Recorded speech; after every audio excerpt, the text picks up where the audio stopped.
Hey, what's up, y'all? Happy Sunday. Happy Sunday. Hope you all have a great weekend and had a great week. I myself had a good week and a good weekend.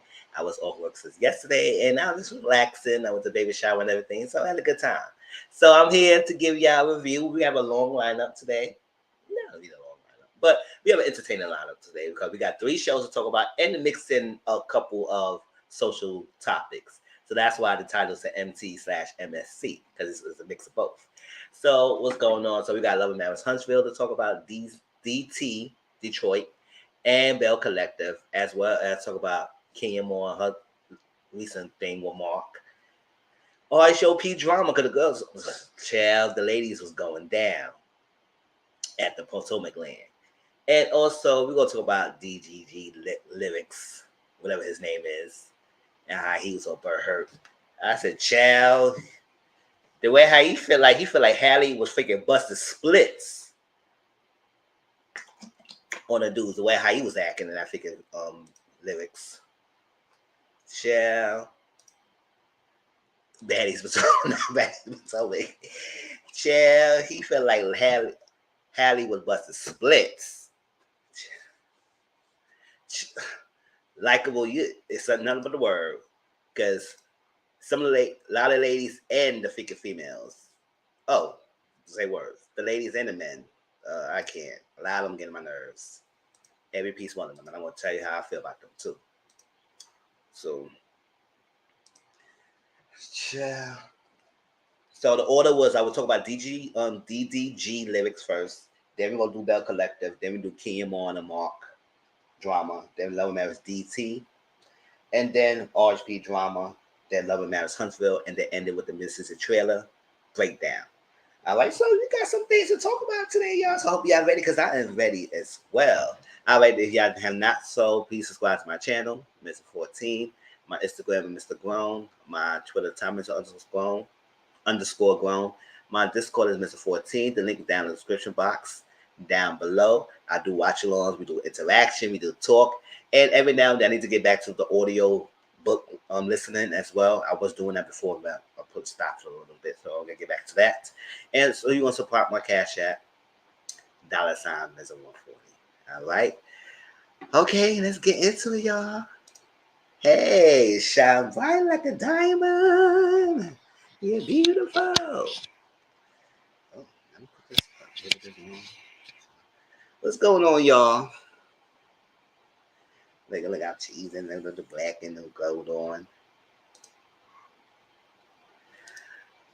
Y'all ready for this mess? Because we ready to give it to y'all. So let's start shows update first. Get some more people to come in, and then we can just start because we got a lot of things to talk about.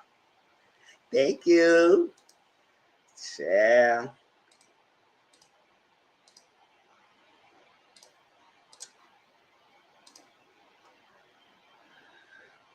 Ooh, come on, yes. Oh, yeah, let me see. On.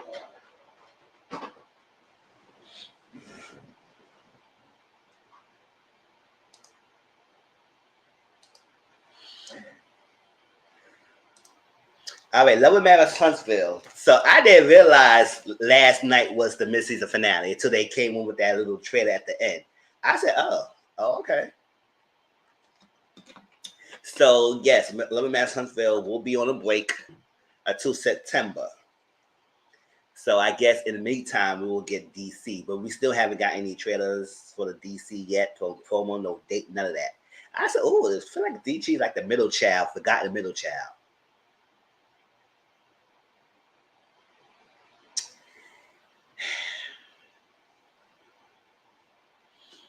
Okay. Okay, CK, we see what you're doing. So Love and Marriage Huntsville is gonna be on break.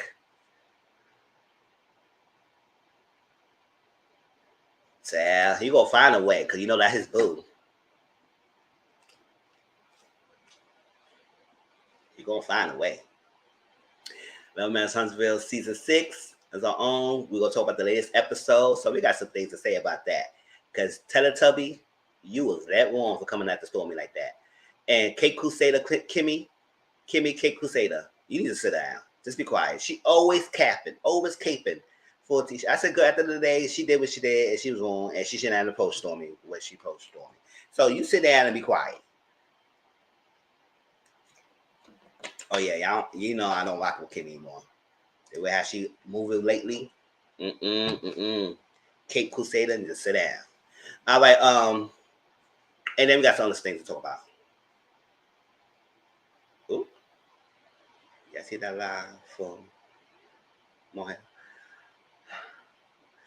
I know they went live a little bit. I know JD showed a little bit, but I only watched a little bit, and I couldn't watch it anymore.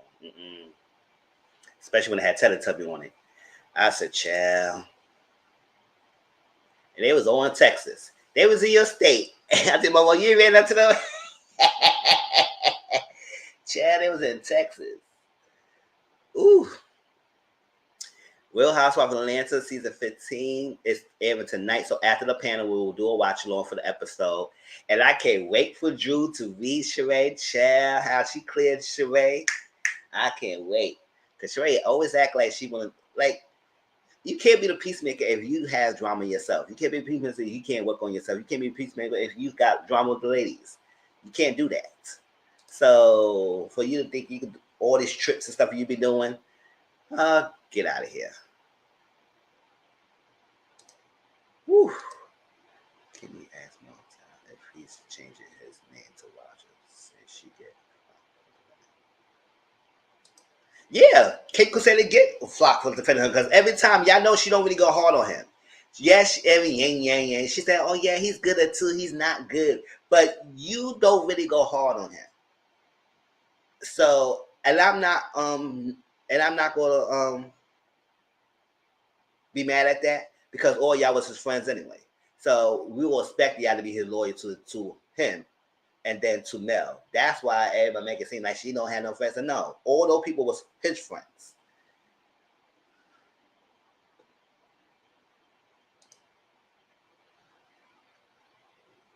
Said if Tisha's pregnant, it's not Monster. Oh.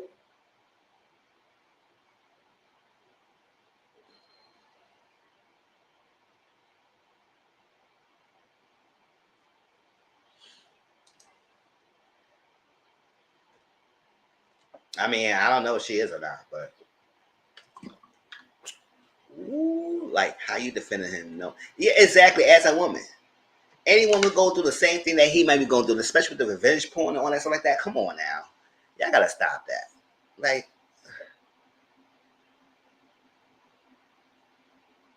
they did call her that before.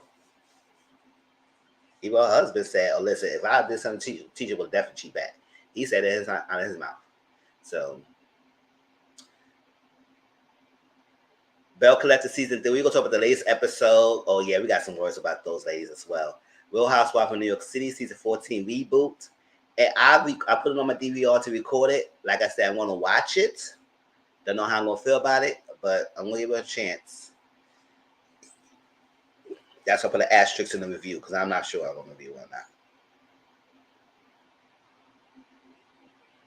Yeah, she's not. Her baby's not good, but no, I know that's right. Temptation Island season 5. Temptation Island is really good, y'all. If y'all have not watched it, it's on it's season 5. It's on USA, and it's really good. I'm enjoying it. Yeah. The Big D also is on USA. It's a watch along, no reviews, just watch alongs. Love and Marriage Detroit. They're Ready to Love.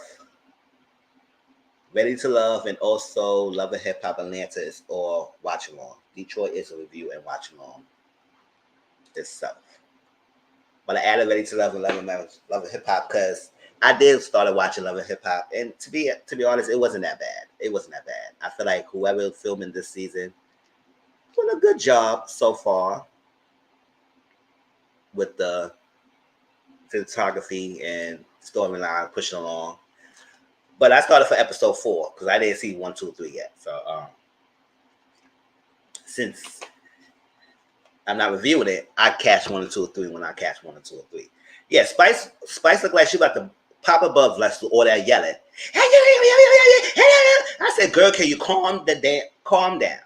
Because how you sound like a freaking middle school trying to fight for a friendship. At the end of the day, you know Meta is there, ride or die for you, and you in your feelings because somehow Cardi's around and they hanging out and like that." I said, "Girl, calm. Listen, whatever. You had elective surgery that went wrong, and now you will get mad because she needs to be by your side 24/7. After the day, she has a life too that you didn't even know about. But whatever. But she all that screaming and brother, like girl, you about to pop your blood vessel, you about to pop the veins. All that screaming you doing. Child. And Shekinah, I don't got words for her. I can't stand with Shekinah. Yeah, I know I don't really like that chick anyway, so she does too much. Actually, keep Amy and chaotic. Who is Amy Luciani? I don't even know who she is. And Chaotic, you know, Chaotic is like a torn dog. He playing both sides with Amy and Erica Banks, and I don't know why these two ladies is acting like this cool with it, but I guess whatever they want to do it. He want to be a polyester relationship. That's what he said. All right, go ahead, polyester. We promote polyester relationships around here, y'all. Polyester. That's why I can't watch Love and Hip Hop. And you know what? I don't even rock with Love and Hip Hop anymore like that. I just watch it because people say it was good, and I started watching it. I say, no way, it wasn't that bad. But I'm not reviewing it. I'm just watching it. So yeah, there is too dramatic over some things, especially Erica Mena. All that screaming, hey, going at the Scrappy and Scrappy. I don't know going on Scrappy. Every time everybody had going against him about on Baby Bad, you on Baby's side, you on Baby's side. I said, boy, if you was doing what you was supposed to be doing, when to be on my side. But whatever. I don't know.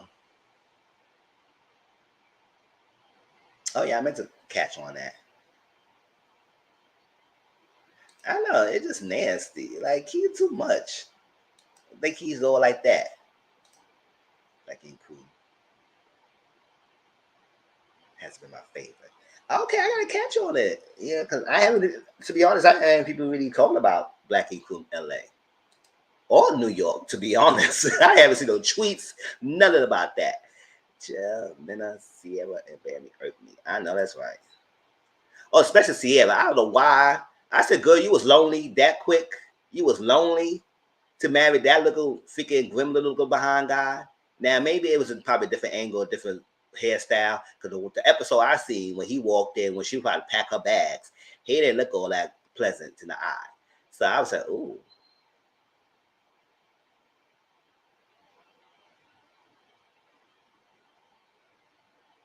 He got all these hang-ups. You have children, this is that, this and that, this and that. I said, girl, you were lonely to get married? No, nobody said you should have got married. And he spend some time for you. He make you feel good, get the D, have fun and everything. But nobody told you to get rushed to get married. And for real, Sierra look like a Siamese cat.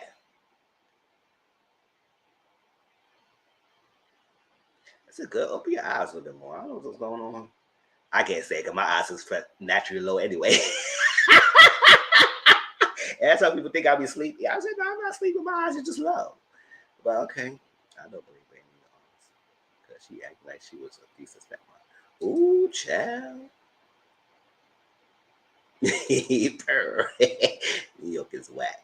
Yeah, I haven't nobody really talking about it. None of the Black Ink Crews. Maybe just, I have people even reviewing it. That's how much we don't like about Black Ink Crew anymore. Her. Well, right? But other than that, I will continue to watch Love and Hip Hop and give you out my little mini updates, how I feel about that thing. But yes. All right, that's it. Let's get off of this.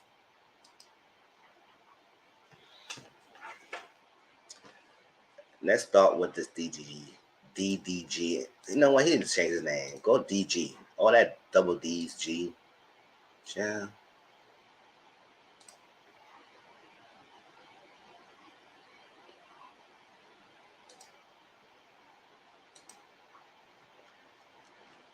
Listen, y'all.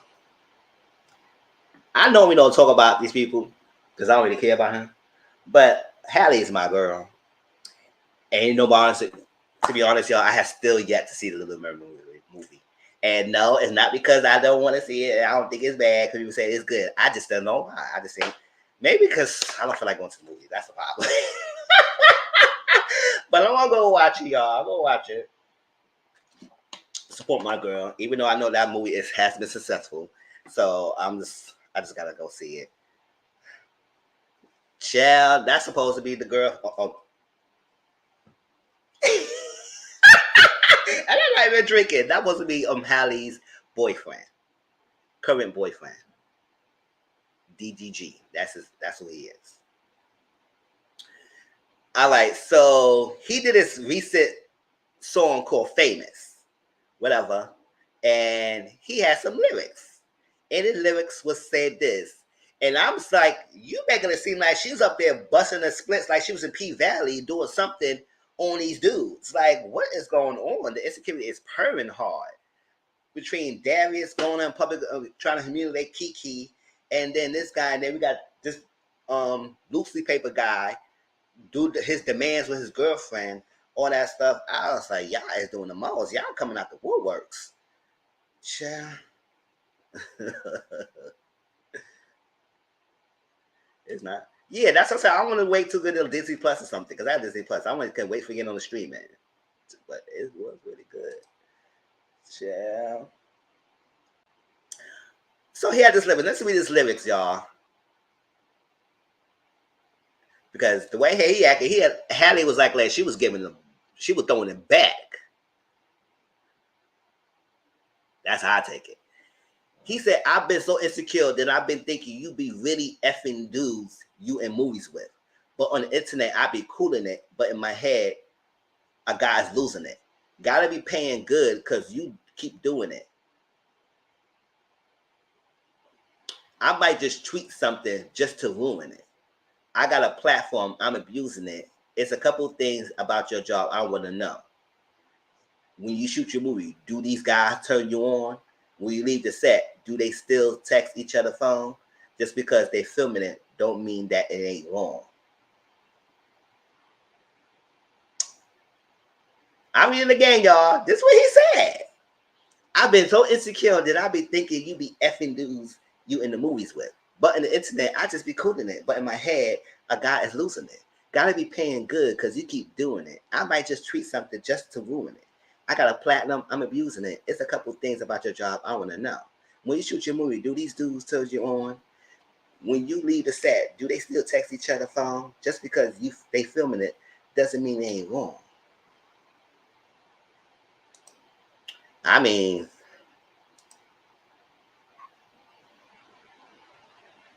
Tracy was saying, y'all pray for me. We are urban and trampoline, and they not letting me bring in my bag, so I have to take shots in the car. Oh. Tracy said, listen, I don't got time to be around y'all. Not the baby bottles. We don't have no baby until I was going to pour out the baby. I know that's right, chill. I need to know what happened on the Color Purple set because baby, you upset. He for real, like he making it seem like Hallie is going there like she's a freaking P Valley star. I don't know what's going on. Like she just saying, I don't give a F about your dudes. Like busting it up wide open, like, gosh. And I don't even think she even doing that much. She did a kiss scene with the guy in the movie. And I know the Color Purple thing and everything, but she ain't doing much over there either. So I don't know what is going on here. And then you'll get on Vika online the next day or whatever, saying people is doing too much. A song is a song, y'all. A song is a song. But yes, a movie is a movie. But you wrote a whole freaking verse about it. A movie is not real. And so what if she is turned on? What's so what about these guys? She's acting. It's nothing real about it. That just makes the scene even more better. Even better. But she loves your dirty drawers, so I don't know why. Listen, she's young right now, and I guess she's gonna deal with this little boy until whatever. They get online and tell us a song is a song. But I said a song sometimes imitate your life, right? Songs sometimes put out what you feels. Not necessarily mean you feel like the way that all the time. Not necessarily mean that the city girls put out some freaking line on the D. That's what it is like that. But doesn't mean they do that all the damn time. Doesn't mean they don't have feelings.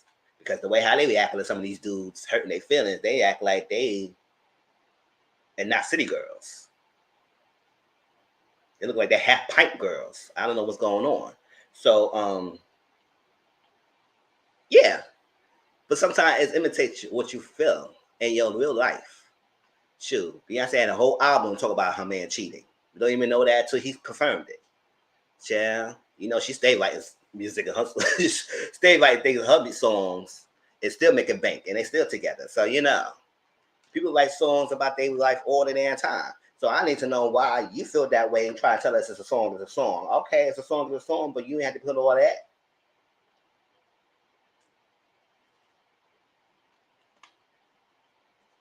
Ooh, shell.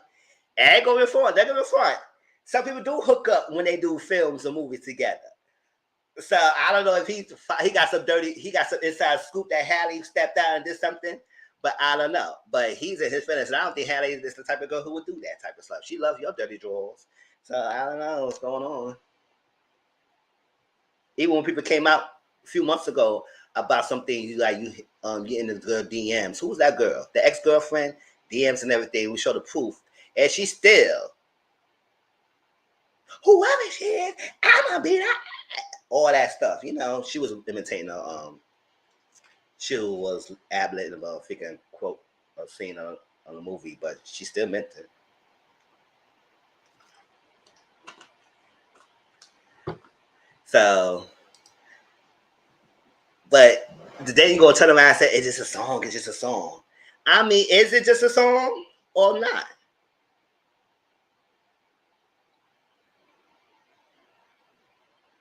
And then also, dusty ass Future still coming at the Russell. I say, you know what, guy, you need to sit down, play with yourself, because you got too many times in here to come at the guy who's taking care of your son. Now, if you would do what you was doing, you won't have to be worried about no Russell, right?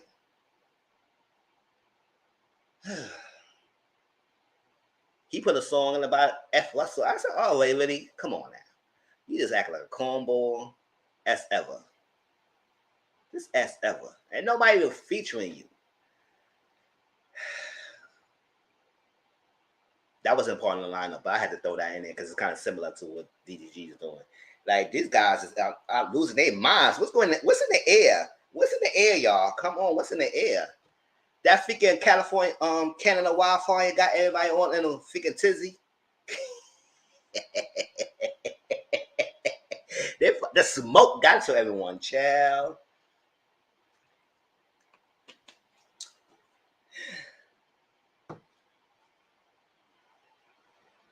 And he said with his chest, F Russell. I said, oh, F you. Child. You mad because you don't got to see him anymore. Sure. Child. If I would trade spaces one day for freaking Sierra, see what Russell's giving. Child, just for one day. That side, right side, gotta get it right at right. And then get it all on Russell with that quick. And I just go back to my own regular life the next day. I just want to see one day. Shoot. You want more babies and everything too, child. I'll do it for that one day.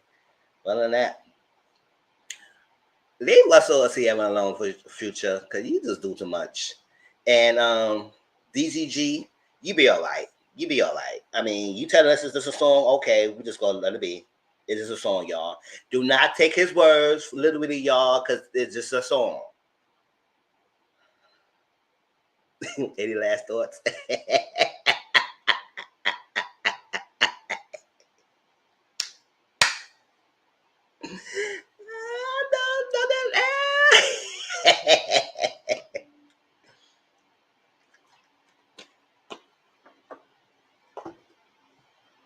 Tell me ain't lying.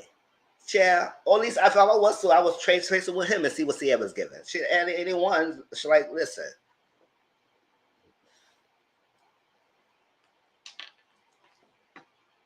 Just for one day. All right, y'all. Any last thoughts with DDG? Or you just saying this boy be all right? Drink some milk. You be grown up. Chad, just go drink some milk. Chad, come on, just, yeah. He be all right. Mm-hmm. He be all right, DDG.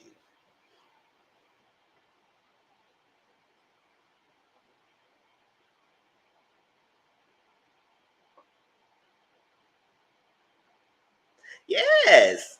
That's how I was like, come on now.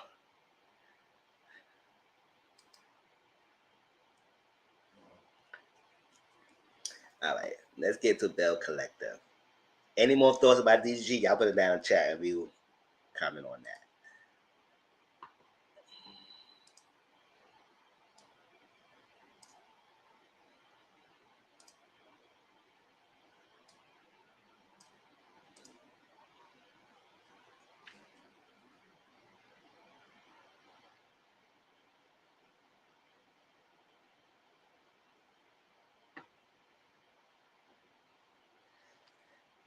Okay. Belle Collective, y'all. Because I know I had missed last 2 weeks since I was behind with the Belle Collective. So we will get into this. Really? I don't know if I'm going to catch everything. But some things that stood out.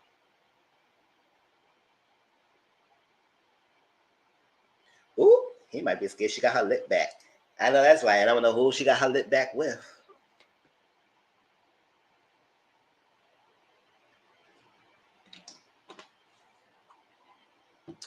I want to know. Because for him to put that in his lyrics, he felt some type of way. I might ruin it. And that's exactly what y'all guys is doing. Y'all trying to ruin the ladies by putting it on social media. And then you got Kate Crusaders just flying for you. He is right, y'all. She be doing it. You know, the birds be all. Yeah. Mm-hmm. Let me stop.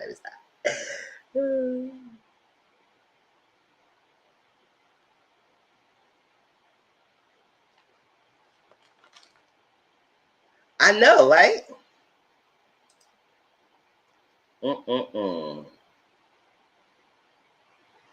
I want to know you feeling it. I want to know, do you get turned on? Because I'll be insecure. I might ruin it. I said, oh.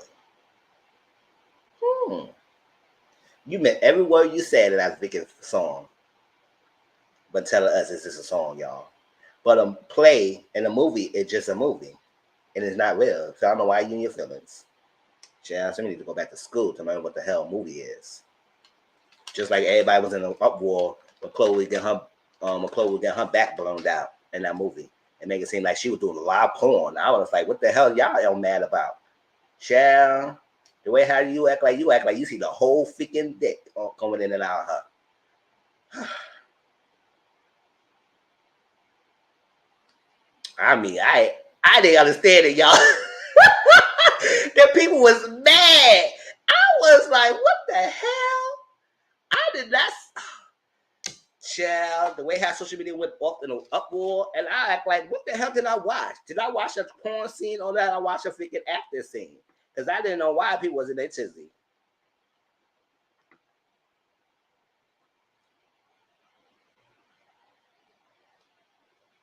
All right. I keep chasing the time. I like 32. I like Belle Collective, y'all. Let's go on with this chat. Sophia stay acting like she did nothing wrong. She stay act like she did nothing. Like she was just innocent. She didn't do anything. I said, girl.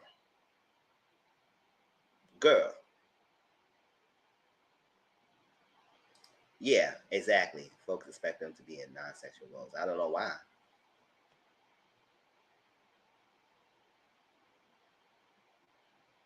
Oh yeah, Marie was definitely wrong. Her and Tisha.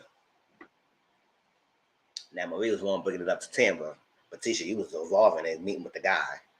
And they took his word with it. I said, how you take his word like he could be not lying? But Sophia act like she never did anything wrong. I said, Sophia, you were the one dropped your bag on the floor, took your glasses off, pushed her arm out the way to run up on Selena. And that's what Selena said, whoosh, on you. And that's when you start tussling. So I don't understand. I don't think that way he was tussling, but whatever. Some people was on the floor. I don't know what happened. But other than that, that's what happened. So for you to act like you were standing all over here and then Selena just walked up to you and said, "Fam, you blessed." No, that's not what happened. You was bad about it. You just happened to got a drink thrown in your face. Mm-hmm. This is Austin and JJ from his daughters. Ciao. Sophia, sit down, girl. Someone remind me that every bit of mess that has happened to Teacher Bennett. Exactly. She has been. She's sneaky.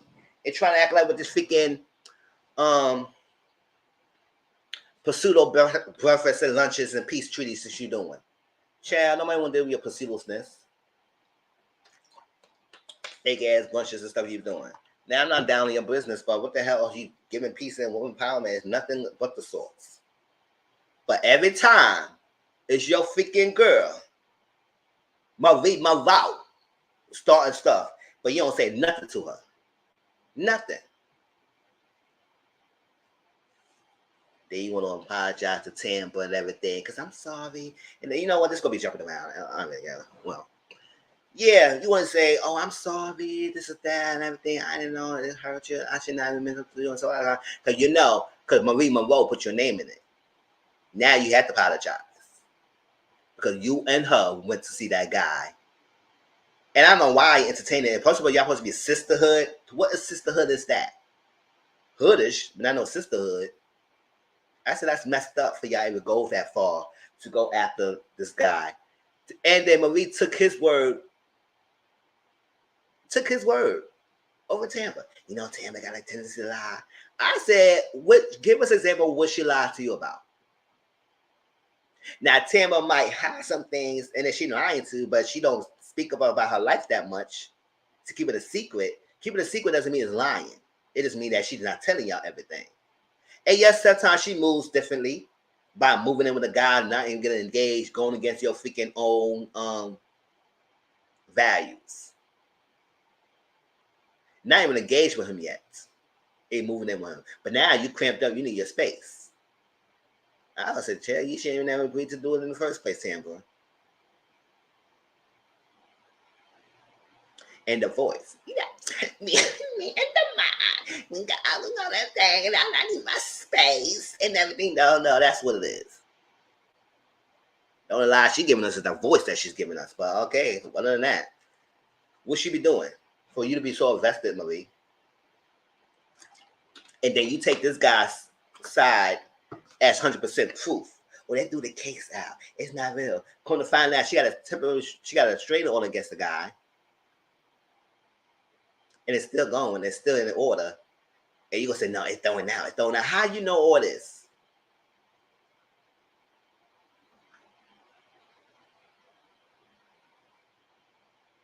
She has been causing mess. She has been. So I need Marie Monroe to understand her role and stop acting like when people come back at you, you don't understand why they're coming at you. Stand in it. If you want to be a mess starter and an ish starter, stand in it. And don't backtrack.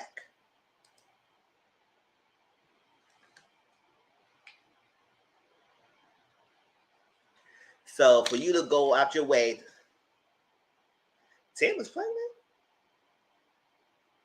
I don't know. I don't think she is. So I don't know real time. But is she? Child. She was so focused on her career, I'd be surprised she get pregnant. Because she wanted to do this podcast and everything. So, and she said she got her embryos still. And she still just don't know when she going to use it. But she still have it. Oh, allegedly, yeah. I don't know. So, yes, to come after the guy, I said, like, you know, everything was 100% true, this guy saying. Like, how you know he had no purpose? How you know what he did to Tampa is not what Tampa is saying he did? It's like you just make it seem like he was 100% truth, and this girl was lying. And I said, girl, I cannot. If I were Tampa, I wouldn't even rock with you anymore. Cause that was messed up. And Tisha, your dusty behinds were behind it too, until Marie put you on blast. Because I get somewhere you kind of believe what the guy was saying. Until you saw how Tampa really felt about it and everything. Now you want to apologize. Because that peace treaty would have blown in your face. Kind of did. When your girl Marie Monroe put your name into it. So that's how you going to present peace when you out here being sneaky. And then Sophia always, every time she tells a story, y'all, she always leave out the part that she done. It's always something done to her. So when Latrice and her was going at it at the peace treaty,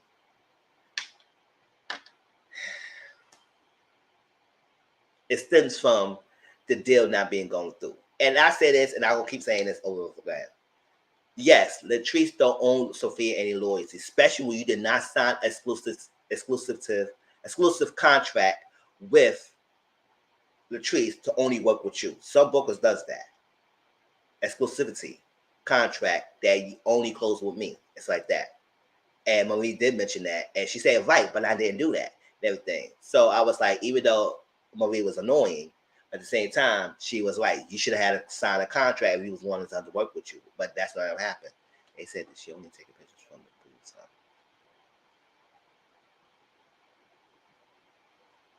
Oh. Ooh. Who's analyzing that? Ooh. Until she tell us, I guess. Allegedly she is. She might be.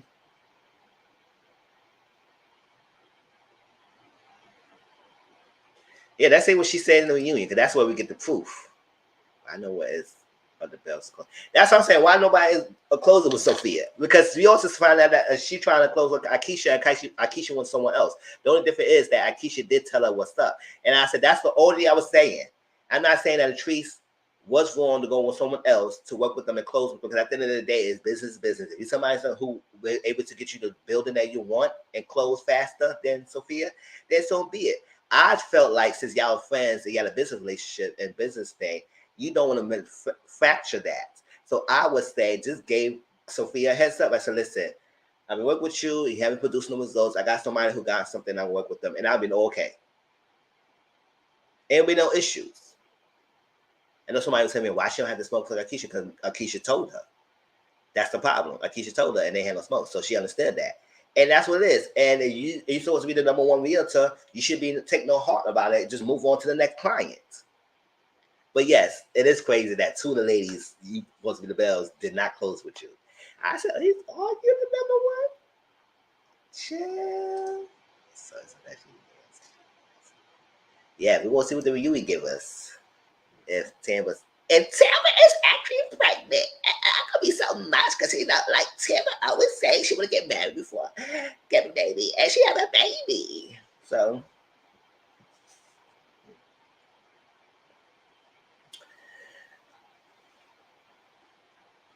yeah, so Sophia put it out there and said, "Oh, that's why you be Selena be sucking your man D and everything." And tell me if he's sucking it, we sucking it together. And Hank said, "My mouth, did Latrice actually admit that Selena had a threesome with Cliff?" No, that's what she said. She said if she was doing that, we gonna be doing it together. She won't be doing that one-on-one with my man now. No. So I said, oh, child, but damn, girl. You should have had a different comeback. I would not be using that.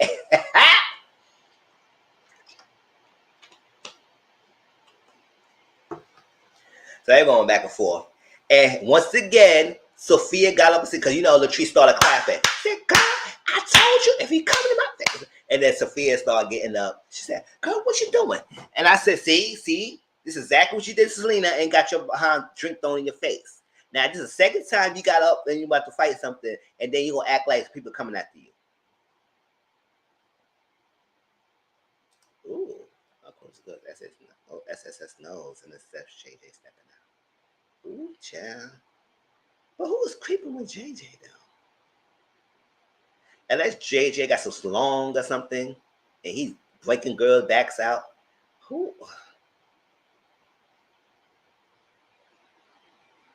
And it takes one to know to pick one, because how he got that BD stripper at the party. How he got that stripper at the party, he picked them out. So I said, Chad, how the hell you got this big Jamaican stripper over here, all over there? And you saw Cliff staring hard. I said, Cliff, boo-boo. Cliff, step to the front. For you to take your time to go text and let, what's his name? Glenn know about what Tisha's doing. I don't know how you find the time when you were staring so damn hard at the freaking guy.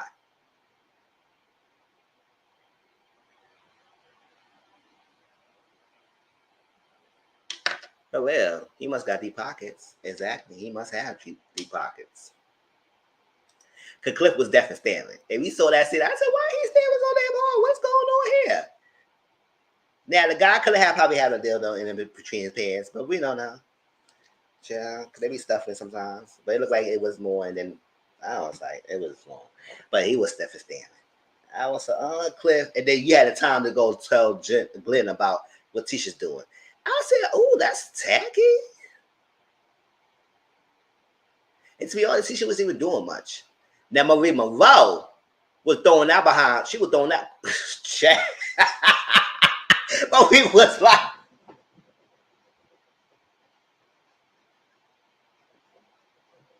Marie was throwing that back. I said, Marie, you called me. Marie was living her best life with that stripper. Chill. Marie said, I'm single and I'm having fun. Because she had me laughing. I was like, Marie, you throwing that back. That's like, that's what she was doing.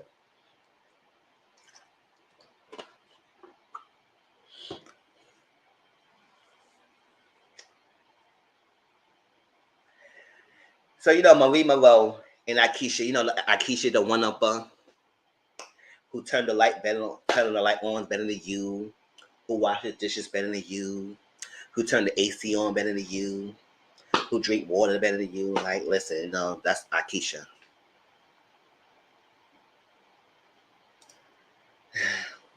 She said she miss her Willie. Now, she missing Willie, and she having withdrawal. She needs that thing. I know that's right. And everything. So she pledged herself. She said, listen, I'm grown, girl. My man is not here. I need to do something. So that's what they're talking. And that's when Marie started talking about Tampa. I said, oh, you just so obsessed with Tampa. All right, Marie.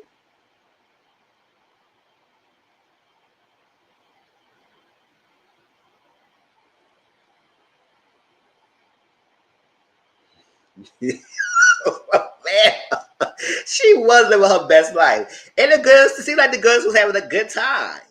Child dancing, the music was playing, everything, and then freaking Cliff wanted to throw the freaking monkey wrench and trying to claw Glenn. And I said, I was like, if I was Tisha, I would not even let Glenn try to act like he going to boss me around somewhere where he's not even nowhere in the vicinity. I'm gonna hang up that phone real quick. I said, Click, I don't got time for that. Nah, man, like, you're not gonna try to yell at me.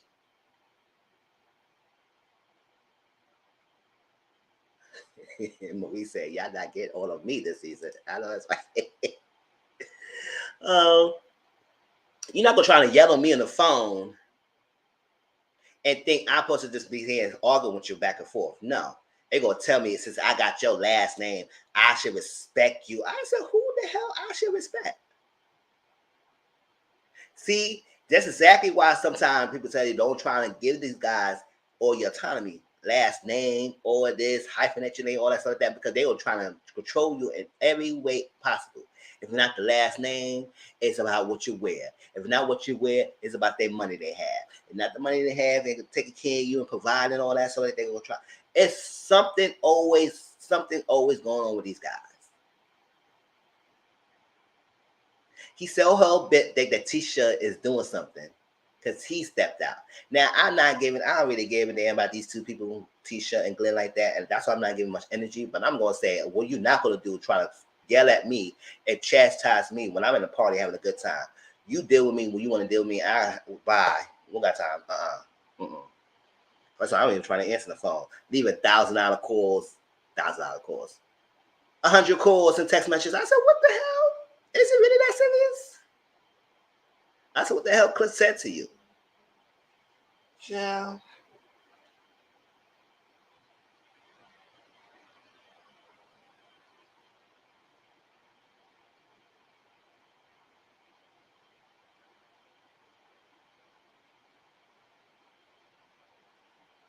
Mm.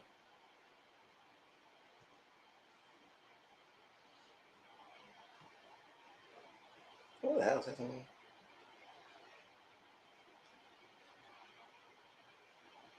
is that? Well, so I was like, I said, Tisha, you and Glenn need to stop it because at the end of the day, in the reunion, y'all gonna be together anyway. So I don't know what the hell this dance y'all going back and forth, but that was too much. And then Cliff go try to tell you how you should be as a wife. I said, girl, you need to worry about your own relationship. Don't try to project that on to me when I should be doing. You need to worry about why the hell you was staring at that dick so damn hard. That's what you need to worry about it. Ciao. Sophia and Latrice is going back and forth on Twitter, and I was in my best life. But when Sophia said, "Oh, your man was staring so hard," well, she was, and Latrice said, "She said, listen, you need to worry about what your man did with that guy when he left with him. One time he came back home." I said, "Oh, snap!" I was like, "Oh my gosh, Latrice, I know you ain't quit like that." I said, "Oh snap!" I said, "Ooh, that was a clear." I said, "Ooh, child, y'all coming." Ooh. I know, like Boosie put a boo, boo, tomato. That's how I say it. But I said, Latrice, you had to go like in like that. Now, y'all was throwing jabs at each other, but damn. I was like, oh, snap. Ooh. She said, what time did he come home? I said, oh, child, Latrice. Mm.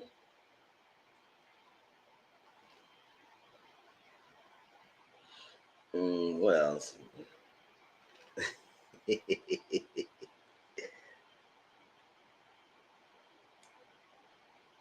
So I Keisha the one upper saying, Keisha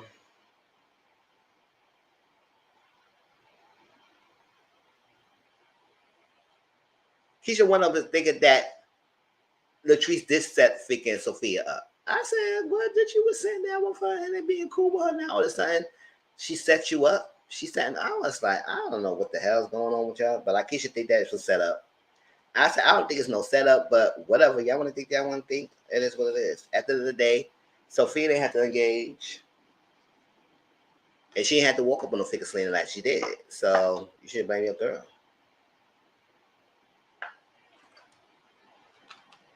So at that same argument when we had earlier, Sophia was saying, no, I went directly to you when I confronted you. I didn't went to other girls. I said, girl, you did went to everybody else before you went to Latrice about the freaking not giving a heads up. You was pressed. You was pressed,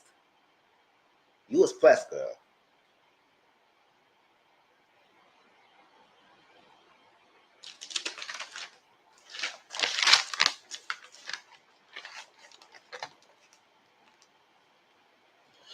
Mm, she is. I don't know what's going on with that girl. Tambo didn't like what Tambo did. She met up with Latrice and they sat together and she said she was shocked. She said, I did not think, and I think like I think I felt like I mean more to the girls than they mean more to me. And no. She's saying that she may not think that she's that value to these girls as she thought she was. So that's what she said. I said, oh child. And it could be like that. You may think that your friendship was go legit with the girls, and they could be playing in your face all the damn time. They didn't even care for you.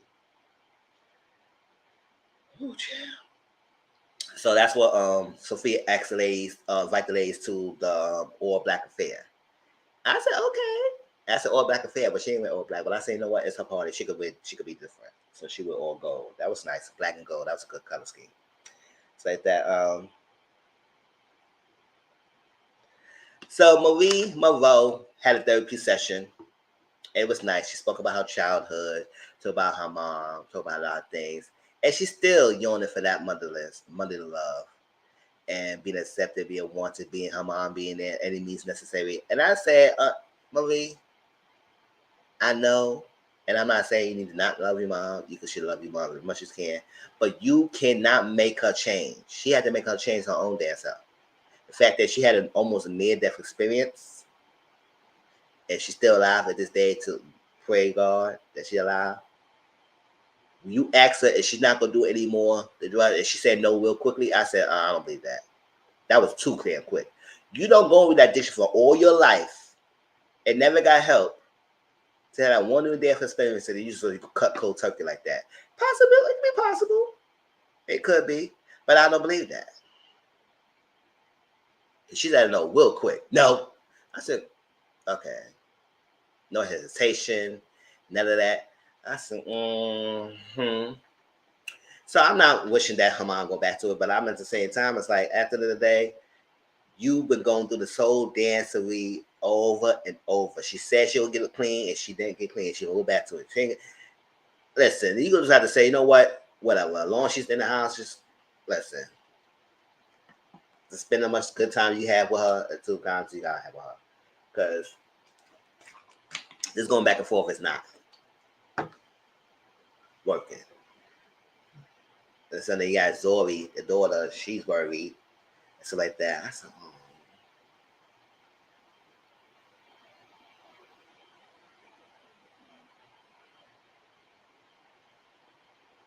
So Marie and Monroe and Essie talked, and they had a heart to heart about their moms and everything. Essie talked about her mom, and she choked up and everything. And Essie was there.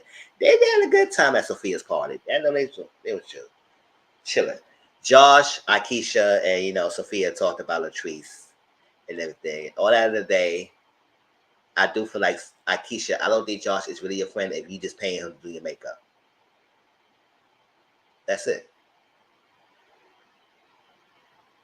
How much friend? What do you gotta do? If he only come to him when he needs to get your makeup done, that's just a person who is doing your makeup. You a client. And yes, he should be talking about the business. I mean, yes, he is venting as a friend to you about how he feels, but it's so what did involve Latrice and her household. So whatever. I would say, listen, y'all enjoy the party. Well, I don't know all this going back and forth y'all trying to do. Just enjoy the party. That's what JJ playing a stripper, and they had a good time. They was amazed by the piece this guy had, the body, everything. They're having a good time. I mentioned that clip was staying hard. He told Glenn had to get on Tisha. Tisha was going back and forth, going on. She said 1,000 messages. And she said, I was like, respect her. I said, boy, bye. We got time for respect you. Boy, bye. Then we're gonna see next week clips to talk to Tisha about how she should be a wrestler wife. I said, But we're gonna see what the rest of the season gonna give us, y'all. Child, Sophia, her delusions, thinking that she don't be doing anything wrong, she the victimhood. Marie Monroe being messy as always. Tisha low key being messy and then get caught out, and then she wanna act like she don't be doing nothing. Latrice, she had her moments as well, but I need her to step up and put that one clip, but I don't think that's gonna happen. Akeisha the one upper, I don't know what to tell her. I don't know. She wouldn't. Yes, he wouldn't got a response from me either. I would say, boy, you're not gonna try to yell at me in front of a different state, whatever you at. Bye bye. I don't got time for that. I'm having a good time.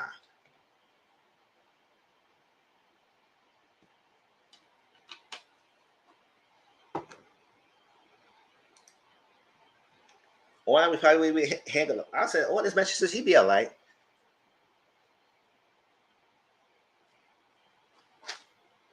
All right, that was Belle Collective, y'all. If I missed anything, y'all put it down in the comment section down below. Let me know how y'all feel.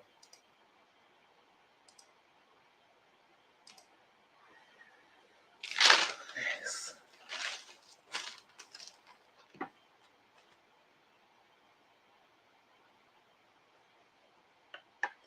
I need Marie to turn down on some of the ladies.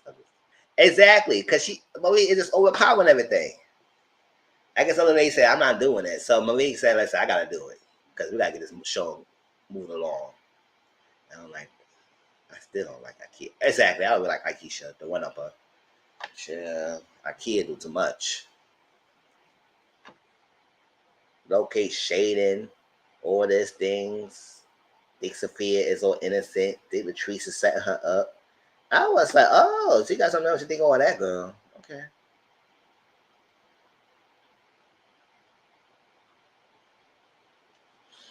All right, Kenya Moore. Add the next topic to my screen.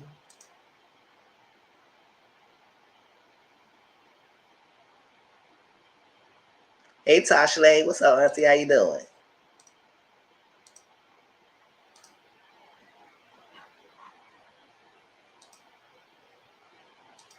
I think Marie's trying to run Tampa away. And she doing something because she was going hard against Tampa for some apparent reason. I didn't like it. I didn't like it at all. I said, girl, why you going so hard? Yeah, you know, Tampa be lying to me, my heart and the mind and everything. I said, girl, stop it. Love you too. All right, y'all. Let's get into this Kenya Moore real quick. What y'all got to say? Not so much about what she's doing, is what her husband, who she finally get a divorce for, is doing. Now we know Kenya's not a fighter, but I wish Kenya would vet models for filth in the reunion. Because I said, because your action, look at what I had to go through now. Dusty behind. And now, first of all, I said, Mark, why are you coming at the freaking Kenya? If you seen the show, you know that freaking chick kicking down the door was her fault.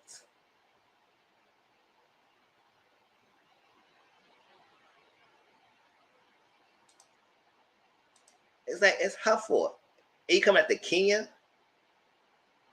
At the end of the day, all these ladies know that she bring her daughter around. And her daughter never been around like that with the ladies. Her daughter's sleeping. Child, the court ordered for her, Kenya to have full custody. Or at least primary custody. Child, he didn't want that daughter like that. He wanted to use Kenya and her money and her resources. He didn't want to dictate so much of what Kenya should be doing. So Mark Daly has demanded Kenya to be found in contempt of court. Marcus Furious Brooklyn was present when Marlo attempted to kick down the door of Kenya Hotel room where Brooklyn was sleeping. That was Marlo's thing. You should come after Marlo. I said, how dare you threaten my daughter while she's sleeping? No, I think the other side's a clip. I ain't gonna watch the clip. So let's go here. According to the court documents obtained by Radar Online, Mark Daly is furious. 4-year-old Brooklyn was near. Oh, she's 4 years old. Damn, baby Brooklyn is going up. Was near RHOP fight. They was in a fight. Freaking Gullis Snipe, I said it. Marlo wanted to kick doors down because she's in her feelings about something. Knowing that because Kenya went home early to sleep and everything, and then Marlo wanted to do all that. And Sheree was knocking on the door too, and sign. Marlo was doing the most. Mark and Kenya is in the middle of a bitter divorce war. They are set to face off in the trial later this month. Before the divorce, Kenya filed a separate case over custody, pleading for primary custody. As part of the case, Mark fought to keep Brooklyn off RHOA.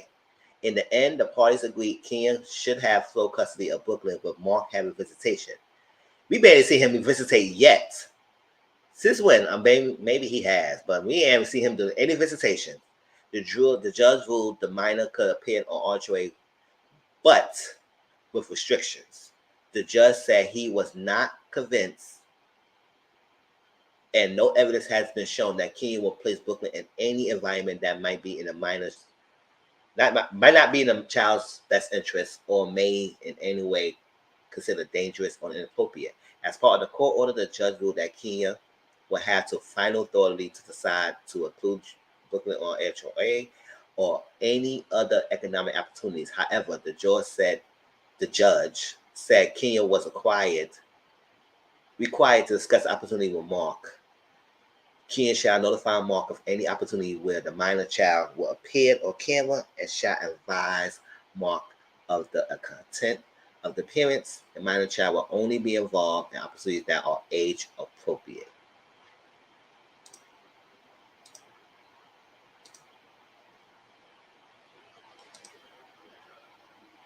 I had similar sympathy for Ken. She picked that man after a few months with no prenuptial agreement, girl. And she's talking about having another baby with her. Using the embryo that I have fertilized. Yes, she will have another baby with the embryo that created.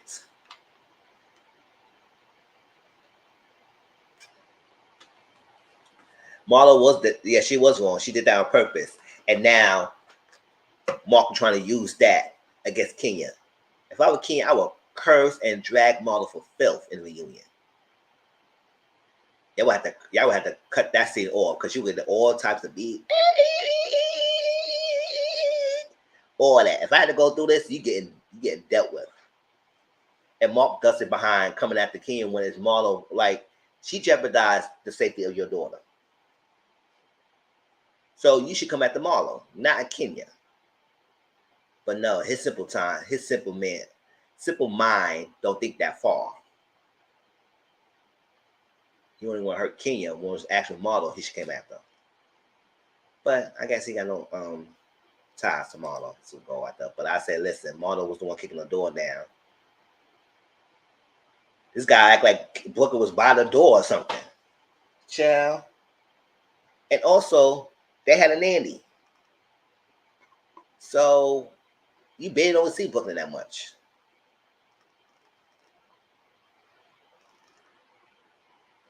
But yeah, she did pick this guy.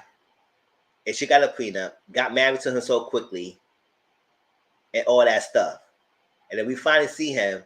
This guy treated Kenya like filth. Like a gum on the bottom of the shoe. Like trash. They didn't care for her. They didn't like her. Talk down to her. I was like, oh, you pussy. Look at pussy Mark. Oh my gosh. And I was like, Kenya, how you let this man talk to you? I said, I was so shocked that Kenya let this guy talk to her like that. Look at her then. She had all these mouth with ladies, but I would not expect the Kenya to let this guy do this to her. But she did. And look what he's doing. Now he's doing every chance he can to prolong this divorce. And coming after every chance you get. Or because he want to be fast to hide this thing from the freaking show. But yeah, I don't agree with him doing this to Kenya at this moment. I don't agree with that. He should went to Marlo. Yep, she did. She loved the drawers, but he didn't love her back. He had the opportunity that Kenya was a beautiful woman. He gonna have a baby by her, and then he was hitting a cash cow. And that's why I feel. Because you can't convince me otherwise that he really liked that chick. He don't like her. Or loved her at the moment. He saw opportunity messing with Kenya. And he knew who she was.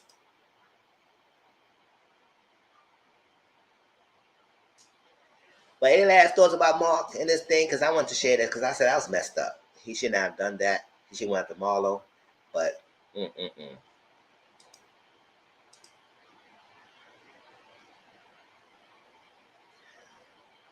That's why I said, Kenya, don't try to rush with this freaking, what's his name? Rico, whatever his name is. Rio. God, just have your fun. Get your back blown out every now and then. And go about your business. Don't take nothing seriously with this guy and nothing.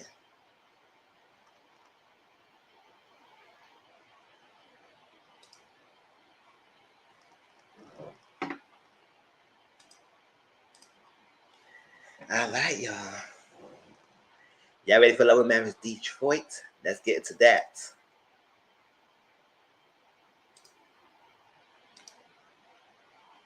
Right? Just have your little yin yang, have your little fun with that Rio guy and call it a day. Don't jump into nothing else with anybody else right now. Especially when you go to this thing with Mark. You never know what he could be used against you. Collect the evidence.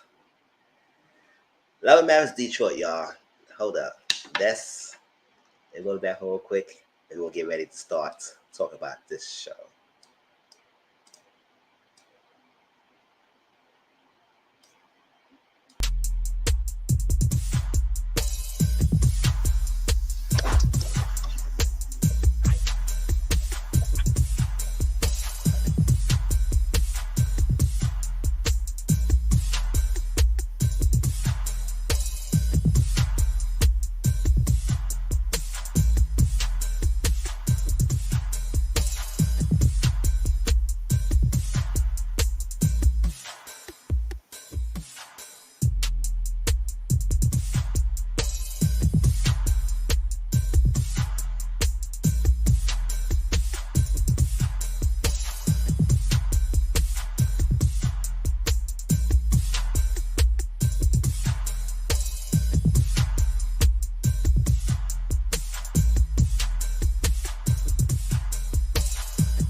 All right, let's go. Let's get ready. Let's get into it.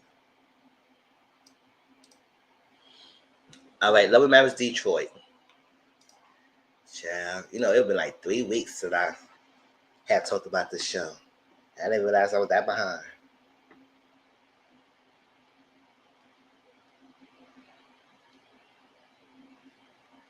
After this, we're going to talk about the RHOP drama, y'all. So let's be alive and get them to come back. All right, Detroit, y'all. What y'all think about this show?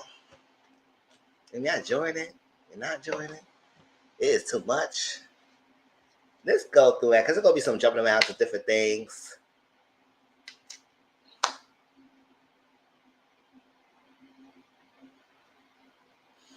Brandon and Christina, let's talk about them real quick. Talk about these two. I don't know. I think they're playing their faces. They playing for this camera. Because 11 years they're going through this. 11 years they've been going through the same issue. And nobody leave. Nobody in the relationship. I mean, they have a marriage. What is cool? Marriage therapist, whatever that was called. Counseling. A marriage therapist. And they talk that issue's still there. But other than that, I feel like y'all do too much. And none of y'all leaving. Especially with Christina, you telling us right off the bat that you told us you're not leaving. You won't leave unless he pulls the plug. So that means you're going to go through all this with him. He not protecting you in public with your friends. He let your friends talk down on you, make you feel like you owe him back, and all the extra stuff, doing all that. And yet, you said out of your mouth that for this marriage to end, he would have to pull the plug. What that sound like to you and Figure Belle Collective, Latrice? Latrice said the same thing. They won't leave, but the guys will have to leave them for them to move on. And after you said you could have any man you want and all that stuff like that, when I said, girl, you said you got any man you want, but in the same breath you said you wasn't leaving him. So how much can you have any man you want? Because you could have been left. So I'm just like, you aggravating me, Christina. For what you want. Because I'm doing all this for what if I'm not going to leave? This is when a man cheating on you and you know you wasn't leaving, but you're doing all this extra theatrics. I said, girl, just sit down. If you're not going to leave, why are you doing all this? So for her to say all that, and rightfully so, Brandon is not, he's a piece of trash. He is. He doesn't handle things correctly. He thinks everybody's against him. He don't communicate effectively. He don't be telling his wife stuff. But also, Christina, you is not his mother, and you can't dictate where he goes either. And then also, Brandon, why are you lying though? Which I don't understand. If you know she acts the way, why are you lying about things? This don't make sense. You at a club, and basically, they were sitting down just talking. They wasn't doing nothing with the ladies. They were sitting down talking amongst each other. And you gonna tell your wife you at a church. I was.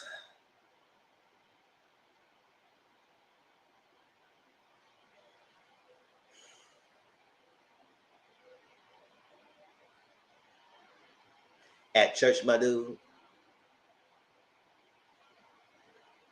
And I would say, girl, you don't hear the music behind in the background, but they at church. Okay. She said, you must be watching booty shaking. They said booty shaking. Y'all know y'all was in the club. But I was like, girl, what's the issue? Now you keep saying it's emotional fair. But I say you don't have all this energy for emotional affair. Don't get me wrong, emotional affair is just as damaging as sometimes as physical affair. But I feel like he would have to do way more than emotional affair for me to go through all that. Calling his phone all the time. Doing this. checking on him. Where he at? He lying to you. I'm like, child. So I'm not putting all the blame on her, but I'm not putting all the blame on him. It's like they both, it's like handle things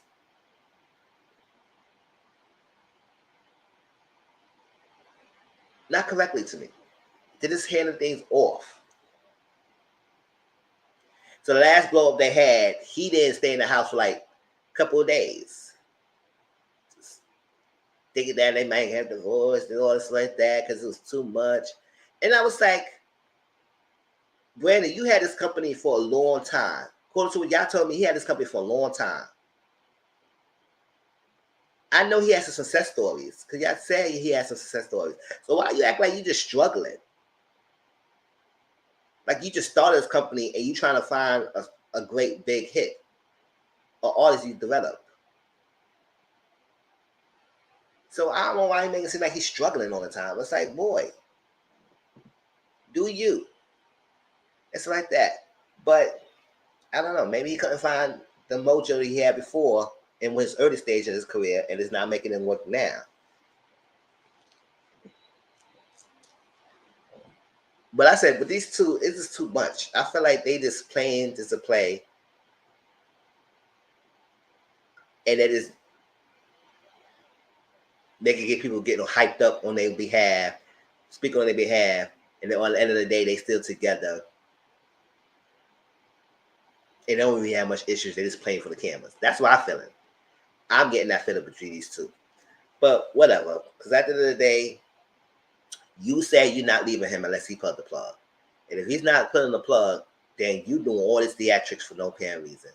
If I was Christina, I said, okay, go whatever. It is what it is. Because I ain't leaving, so it is what it is. Don't bring no baby in my freaking doorstep. You better not bring no STDs around here. It go to the day. Because if you're doing all this over an emotional affair, I feel like he did more than that. But you and him is not telling us anymore. And not telling anything past an emotional affair. And I'll say, you know what? Whatever. Y'all want to hide that truth, and it's what it is.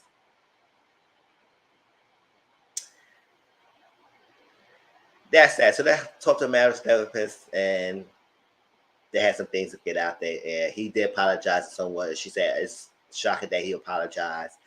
It's like that. But I said, whatever, you're not leaving him anyway. So it's y'all going through all this for no apparent reason. Russell and Kobe. Listen.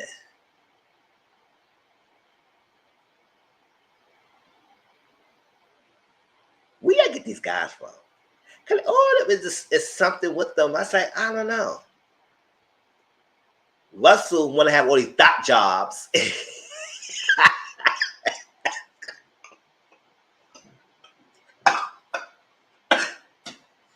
You want to have these top jobs and everything, just like that girl in the freaking Ready to Love said, got top jobs, got read all messed up and pissed off about the word. I said, oh yeah, Russell got top jobs. I don't know what he's doing currently. No, he said he has a not-for-profit organization. He has that. But he want to own a gym. And not only own a gym, he want to be a pastor. Now, he keeps slipping up and he want to be a pastor after they say they will agree to be a chaplain. He said, oh yeah, chaplain. I said, no, boy, you want to be a pastor. And you keep slipping that in there. So some way, shape, or form, you trying to be a pastor. And you already know Kobe how she feel about being a first lady. She don't want to go through that road with you. She don't. And you knew. That's why you signed up for divinity school when I tell her and already starting classes way before you even told her. And then you gonna say, oh, I'm telling you now. I said, I don't like that. I don't like when y'all do that. Don't do that. So why you tell me why I'm telling you now? No. You should have told me when you first started, before you start signing up for school and taking classes. No, after you already in it, and then I had to go forward too. And they're gonna say, oh well, you can't question the Lord. I said, yes, she can. You question everything. And when y'all thought it's like, oh, you can't question the Lord. Yes, you can. Especially you being married. Now, if you were single, you doing your thing, then that's all you. But when you married, it's a communication, it's collaboration. It affects both of us, not just you. So you want to be a pastor and you want to own a club, not a club, a gym. Oh, so you want to have access to the booties, huh? You want to have access, and that means necessary. The gym and a pastor. And then you making moves without even telling Kobe. And then all she telling you to include her in it. And I say, yes, include her in it. And let's not go with her parents. Her parents aggravated me too. I would say, so this is where she got this from.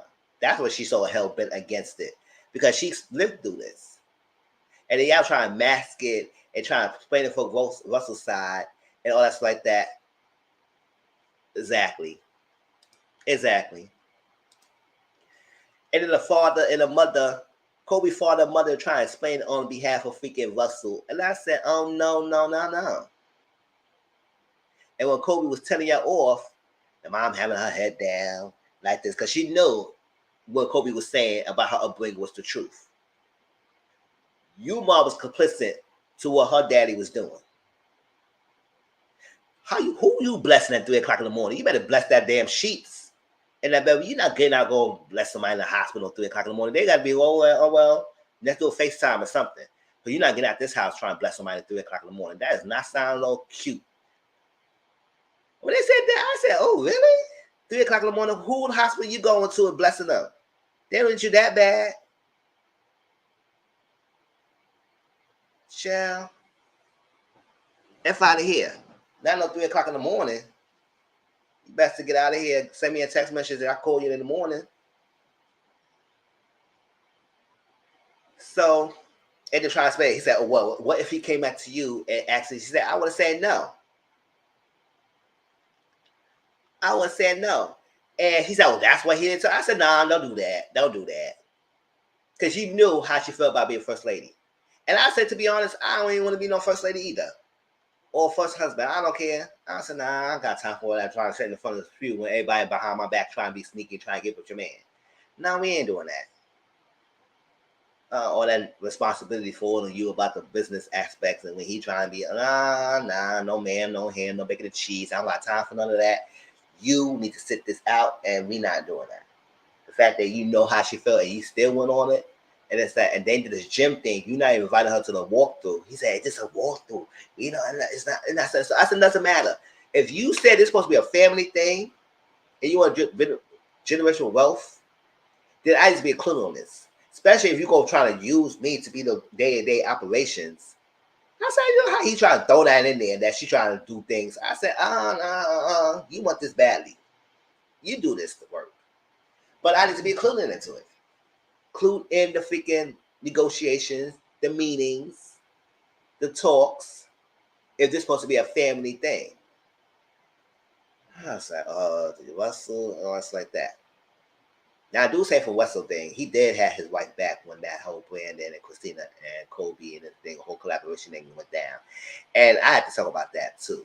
Because something about Christina, something about her runs me the wrong way. And something about her felt like she don't really want to work with Kobe. And I don't know why, but that's why I get the feeling. That's why she was skating around, dancing around the whole question as she's trying to ask you a direct question. You keep dancing around it and make it seem like Kobe's the one that don't understand. I said, girl, it seems like you is not trying to understand. It's like that. So I'm glad that he had his wife back. That's what Brennan should have been doing when everybody was coming up that her throat at the anniversary dinner and the wine thing.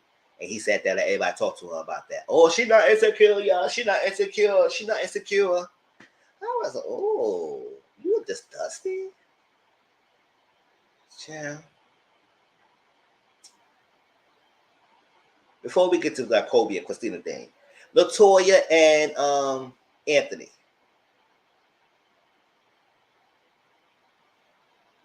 Dr. LaToya, I understand you, girl, but you have a lot of opinions in the confessionals and stuff. But girl, you don't be saying jack stuff when everybody going like when you had a problem about your event being messed up. Instead of shutting it down, you let it play out.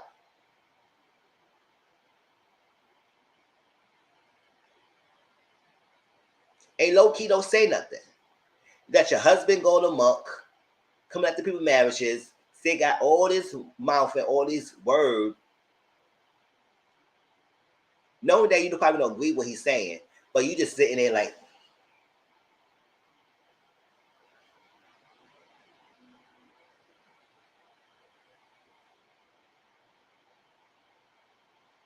I said, girl, you just look sad. Why you just look like you don't got something to say? Like you always look sad all the damn time.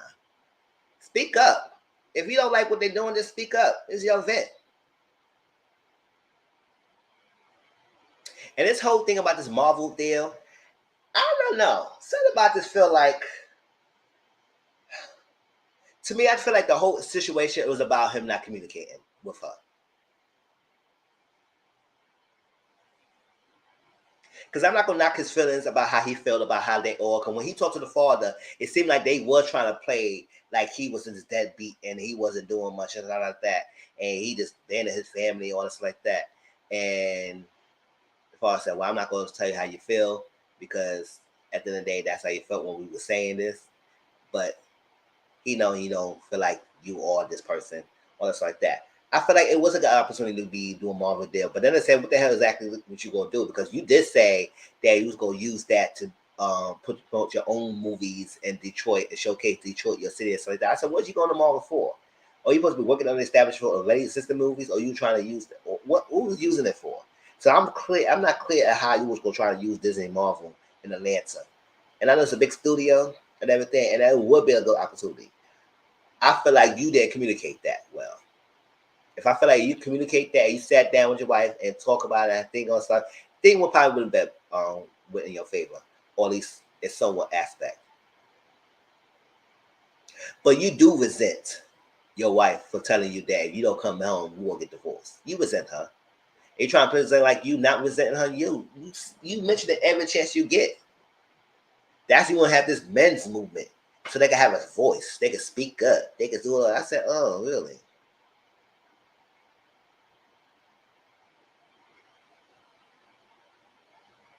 So how you execute this? How you gonna execute this men's movement?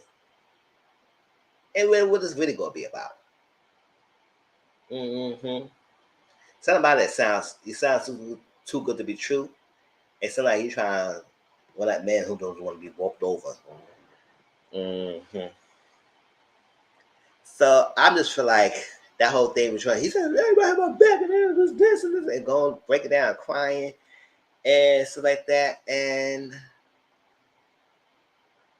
like I said, that's good. I said, boy, if you just communicate what you was going through and how you feel, and this is a good deal, I don't think none of this went down like that. I feel like you did pack up your stuff, you went along, you was planning to stay in Atlanta some long period of time. Whether you was going back and forth, you was planning to stay there. You packed up and you bought a house over there too, or what you purchase over there. So you was planning to stay there for a long period of time. And not only for the peak of the panorama.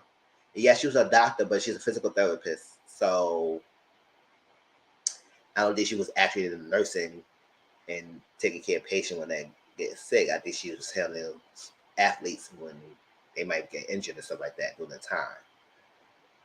But games was not being performed, so I don't know what's going on. But she was saying she just was home and taking care of the kids by herself, and there was a lot of racism going on, and she couldn't do it all herself. And also, I just like if you just communicate, it would have been better. I feel like you just left it and not communicate. But at the end of the day, I do feel like his feelings is valid about how they trying to shut him down, trying to do the opportunity. I think that you should have just talked about it and y'all just had no issue. Y'all would worked it out. But whatever.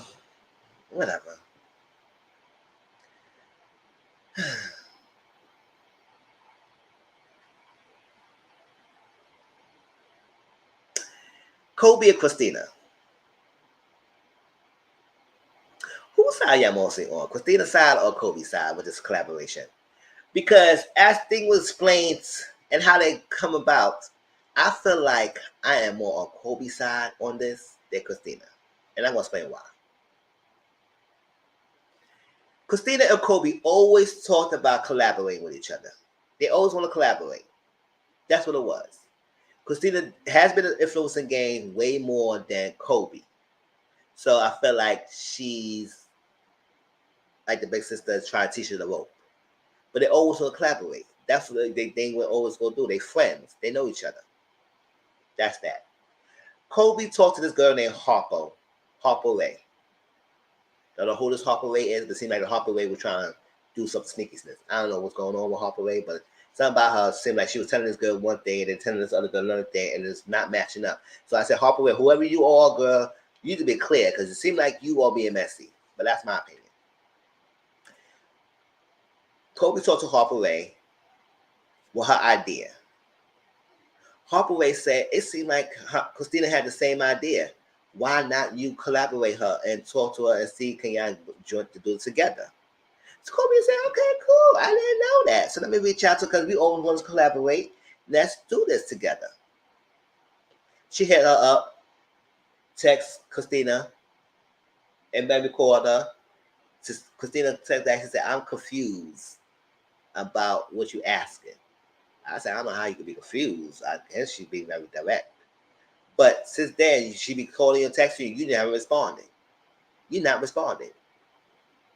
So we got the skating ring, and y'all talked. And once again, Latoya's in the middle. She not saying nothing. She just listened to what they're saying. And Kobe explained her thing. And then Christina said Harper Ray told her that seemed like Kobe trying to steal your idea or something like that, trying to get on in collaboration, something like that. And she should have known that you work with her. I said, Kobe said she did not know you was working with her until she finds out that you was working with her in the same idea that she had. So she said, oh my God, it's a perfect opportunity to collaborate because you say always talk about it. And you could have picked up the phone and call her and correct this thing. And she said, yeah, you know what, I should have called you and everything, but I was confused like that because she telling me things and she said, so I did not know that. That's why I hit you up to find out and see what's going on so we can work on it. But you haven't been calling me and or text me because you try to make it seem like out there. She did try to make it seem like Kobe didn't call her or text. She said she did. And you did. She said, I'm sorry I didn't call you back.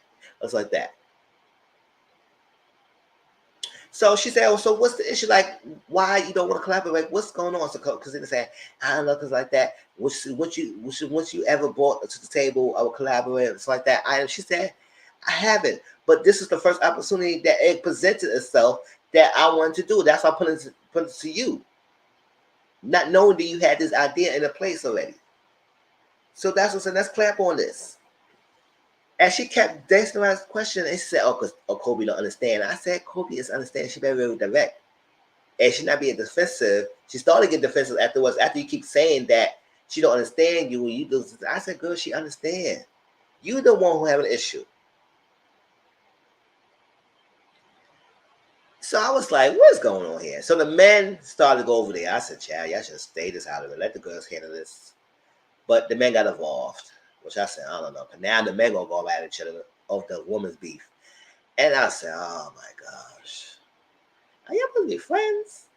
So the man came over and said what's going on. And then Brandon mentioned how Christina consulted with him and said that she feels like Kobe overstealing her ideas and try to bite her. So he said he feel like Kobe is a copycat. I said, copycat? Oh, child. Not a copycat. That's when Russell got pissed. He said, no, you don't even talk to my wife anymore. No, we don't got time now. Nah, we're going to shut this thing right now. We're going to time now.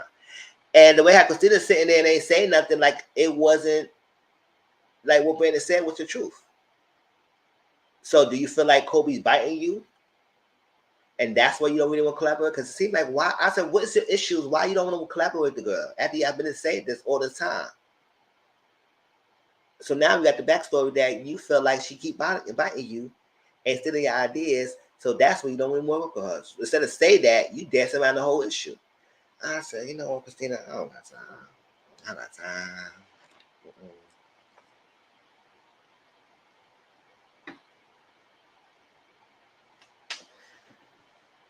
I said, it sucks that their friendship might be fractured over this thing, over someone who don't want to communicate and then tell Kobe that what's up, how she really feels about collaborating with Kobe. If you didn't want to collaborate with her, you should say, I don't want to collaborate with you. I know we talked about it. I just don't want to do it right now. And if you ask why, explain the why. And y'all could probably move past this. But no, you kept it secret. You put it talk to your husband. He put it out there. You didn't correct them, so it must be true.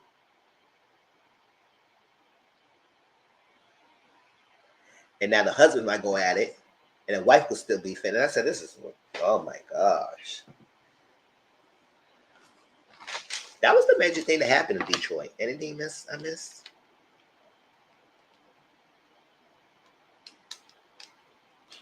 Nope. I think that's everything. But Kobe, keep putting your foot down on what that Russell, because it seemed like he tried to sweet talk his thing out of it, trying to use his looks and everything to try and get you out of it, back down. And I like how Kobe have a mind and said, "Nah, boy, don't try to pull a fast one on me. I'm not Latoya." She didn't say that, but listen.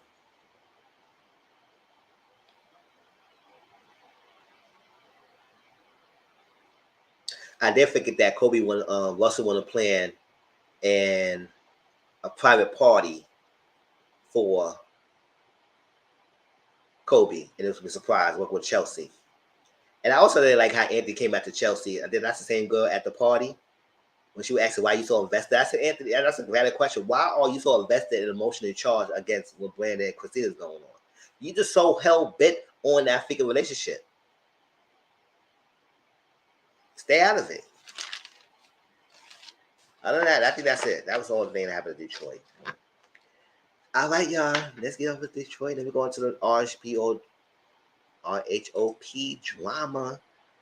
Shall we're gonna talk about it and break it down. So here goes a little clip. I'm not gonna play the video. You're watching your own leisure and while we talk about it.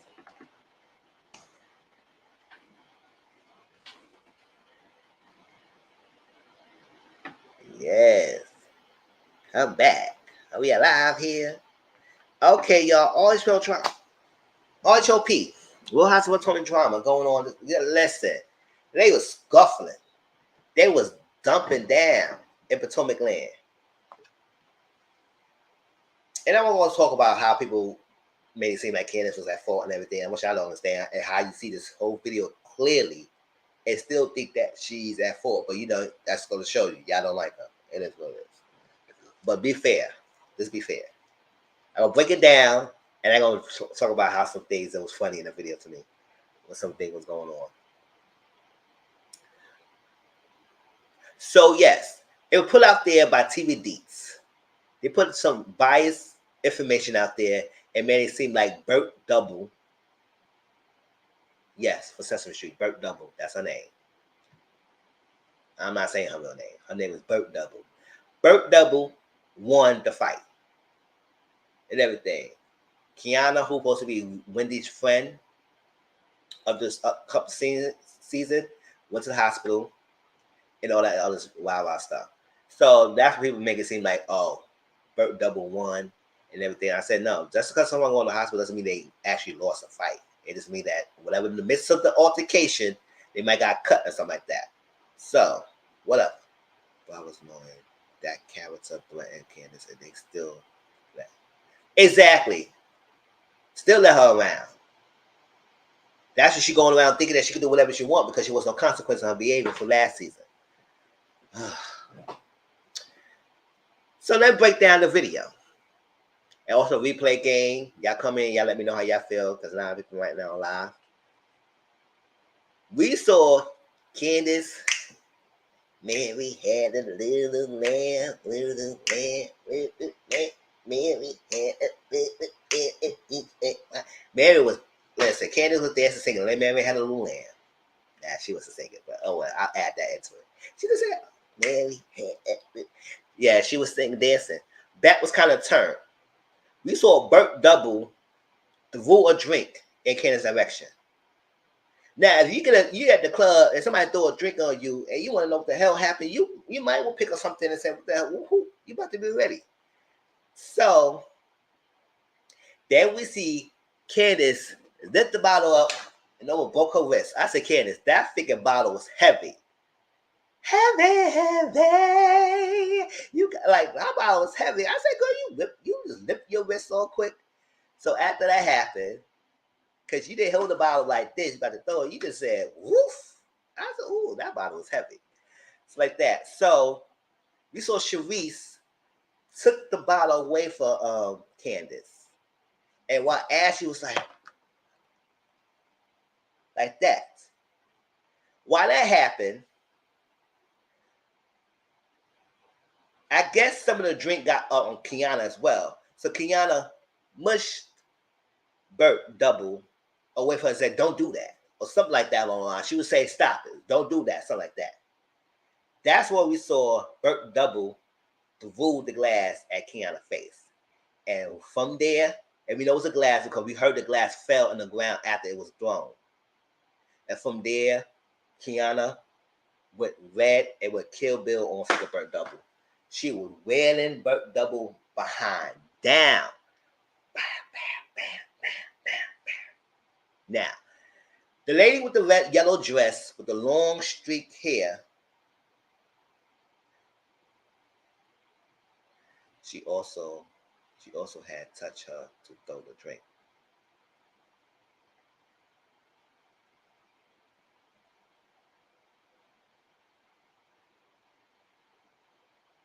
Oh, okay.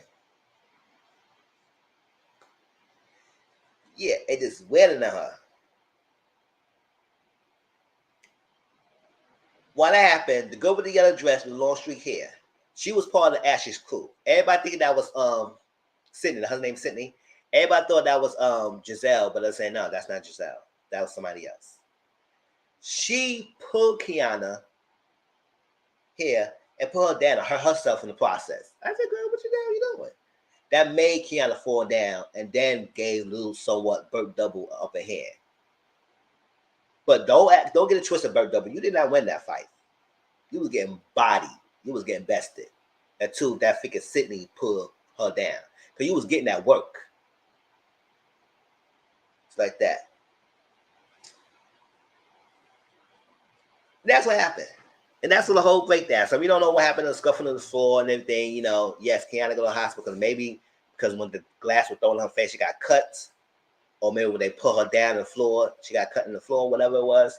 But she had to go to the hospital. But that's what people think, that she Burt Double won the fight. I said, no, she did not. She did not. It was the friends of the show that got an altercation. It was nobody in the main cast member that was in the altercation. So when everybody was online making it seem like, oh, see, Candace, don't pick up the bottle. Why she picking up the bottle? See, she got things started. She started the fight. And when we saw that Burt Double was the one throwing the drinks, he got things started, and Candace was over here singing red light, green light, 1, 2, 3, 1, 2, 3. Like she was dancing and singing songs. So that's that. So that's a breakdown. Candace was dancing and singing. The wheels on the bus go round and round. Burt Double threw the drink. She took the bottle away from Candace. The bottle was heavy on Candace's hand. She like all that stuff. Try to stop her. Kiana said, stop. Mushed her face, stop it. Then that little glass, Kiana went on her, and then all she wrote. Sydney pulled Kiana down, and then got on the floor, and then they got pulled away. If you saw that video also, you see Ashley was shocked because she saw the drink was thrown. She was like, oh my gosh. And then she's trying to stop. Oh, stop, don't do that. And then she turned around. Now everybody thought that was Karen. I said, no, that's Ashley. Ashley's like she might have a seizure. I said, calm down. You had to break a blood vessel, girl. You gotta. She said, stop. I said, girl, you ain't doing nothing. What the hell? Girl, you ain't doing nothing to stop nothing. She done been having a seizure trying to stop the fight. And then you see that, you see Wendy, right? Dr. Wendy in the background, the white. She had the all white on, right? Wendy was like, I said, oh, you trying to throw double dutch? You probably go with a double dutch. Like, what the hell? Like, you know, double dutch, you told this. She's like, Wendy's like, I said, Wendy, what the hell you doing? Wendy said, listen, I got time. Kiana's already far gone, whipping this girl behind. I'm not getting involved with it. But I said, girl, you just doing this. You about to jump in the rope. Ashley about to have a seizure trying to stop it. We got Sydney going around full of hair and just flat or floor on the floor. I was like, oh my gosh. But yeah, people, stop blaming Candace. It was not Candace.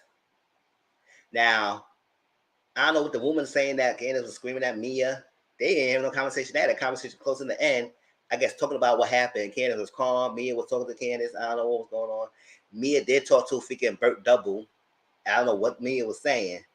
But she said, no, I ain't doing that to nobody. She hit me first. And I think, yeah, she mushed your head because you threw a drink at her. And I think some of the drink got on her. That's what she said. Hold up, girl, don't do that. And that's when you threw the glass in her face. And that she wailed your behind. So if you wasn't going around messing with Candace when she was singing freaking Humpty Dumpty had a sat in the wall, then it would have been no altercation. So all this, I'm surprised you might say that. All this going on with y'all, it was too much. And supposedly they didn't film this because the scene was filmed right before this altercation happened. But somebody did get it on tape. I said, I need y'all to go back in there and add this in like you're trying to add a freaking Drew divorce thing coming on soon. Because y'all already filmed the freaking season, you wrapped the season, and the Drew divorce came about, and then you had to add that into it. So y'all better add this too. I don't know, because it was a friend of the show. But then again, the toxicity. That's why I said I don't know about next season. I don't know if they're going to show it.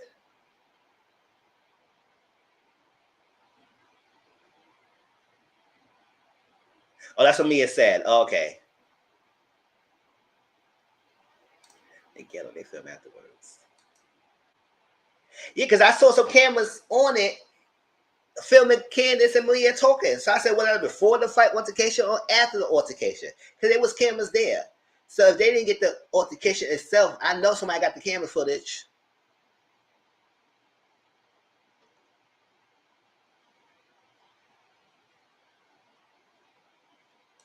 Yeah. So they may not have this in the season. So they're promoting this big fight for us not to show it. They might not show it because they say they filmed that section. But somebody caught it. Because how that figure camera was so clear as day. Now it was a Twitter camera that was very clear that see what exactly what it happened. That's why I watched it numerous over and over time so I could exactly see what the hell happened. Because at first I missed the drink drawing. That's how I said what happened. And then I saw the clip. I said, oh, Burt Double who got things started. And then trying to come in there and doing this on her ponytail, act like you all cute and stuff. I said, go to Sesame Street. Oh, they on strike. You mad because you ain't getting no money. They on strike. You mad you not getting no money. That's why you had to start something popping off. They're not calling you to be a stand-in double.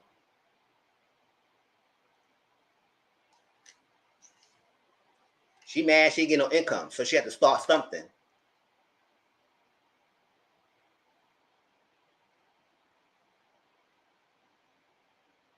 Yeah, they didn't even tell her what led to that. What led to her. Apparently, people saying that Candace and Burt Double supposed to be talking to each other and what's going on was. I said, what the hell she got to say to Candace? That's what supposedly that was led to or whatever that. But I would say, girl, she had her back turned dancing, singing, freaking Old Man Down has a farm. Like, come on. Allegedly so. Y'all know I keep changing the song when she was singing. Allegedly so made the folks have the whole video. Oh, really? They drop it down because they ain't gonna show in the season. They matter just dropping down. Child, they're promoting the hell of it right now. It's not promoting it, but they filmed yesterday, wrapped filming yesterday, so we'll sometime we'll be seeing it in the fall and everything.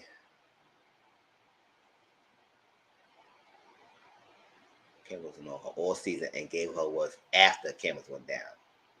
Oh, okay. That probably explains it. Because I don't know. I said, girl, what made you just decide you just go drink with somebody now or paying attention to your direction? That's what shows that you're not a fighter and everything. I'm not a fighter either, but there, you go throw a drink. She throw a drink when she watching you. And then also one Dusty Check said, or whoever promoted this try to put the narrative out there. I said, it seems like it's one of your party. Because when TVDs put it out there, it seems like whoever's in freaking Ashley camp put it out there and make it seem like Burt Double was the one who won, who victimized, who got hit and everything, all that stuff like that. And then you're gonna try on video that you have somebody nail, Kiana's nail, and they say, "Oh, look at this. I don't got nothing. This. That's when you went to the hospital." I said, "Girl, her going to the hospital have nothing to do that you might have one to fight. No, girl, you got your behind whipped." So she knocked the Mario coins and Sonic coins out your damn head. Chill. I don't say what the hell was spend it. Cause we ain't see no munchie compa, the munch coppers lobbing and thinking Giselle there. I ain't even see Cameron either. Cause everybody keeps saying Cameron. I said that's not Cameron. That was Ashley acting like she had a seizure. They pulled her. Yes, they did. Lying before it ever happened. Yes, that's the whole thing. And did the same thing. Put it out there to spin a narrative. And I don't think she thought that the video would come out there. And then when the video showed, it showed us so different that you started all this. Well, she was there. I said, where Cameron had? Because everybody make it seem like Cameron was having a seizure. Somebody protect Cameron. I said, that was a Cameron. That was Ashley having a seizure. Ashley was like, I said, Ashley, you ain't stopping nothing. What are you jumping down for? Oh, they put her out the way. Okay. Because everybody said it was at Cameron. I said, Cameron, what are you doing? The Cameron wasn't stopping no fight. Yeah, that was Ashley. And then Wendy up here in the back like she was about to double dutch. I said, girl, what you step in the front, back and forth, back and forth. I said, girl, calm down. But Kiana was but definitely know where the hell she going. She was on all different directions. Sydney had to help her. Get down. I was like, and then her stuff in the process. I said, how you gonna pull somebody and hurt your damn self, girl? Chill. But it was the friends of the show that got down. Nobody in the real main cast member got down and got the fight. And to be honest, we get no scandals yet at what's going on. We did see that ladies, it was put out there that ladies were coming and grilling Robin this season about why she hired the thing. I said, we shouldn't be grilling her at all. She should have been on this season. Well, now we got to get to see her again. I don't know if I want to review next season or not. I'll let y'all know. But already people's coming, Candace for. I said, whatever. You don't have to like the chick, but you have to be fair. Nowhere in that video showed that Candace started anything. She did pick up the heavy ass bottle. Oh, broke her wrist with it. I said, girl, don't pick up no bottle anymore. If it's going to be heavier than you, girl, you should pick up a bottle you can lift. Her wrist was all lift. I said, chill. Look like she about to tumble over with the bottle heavier than her. Chill. All right, y'all. That was the RHOP Drama. So anything in the section, y'all put it down. Let me know how y'all feel. But that narrative everybody put out there, I said, no. At the end of the day, Candace ain't doing nothing. She was minding her own business. Burt Double was the one who did all that. And Kiana bested her. And that's what happened. All right, y'all. Love and Marriage Huntsville.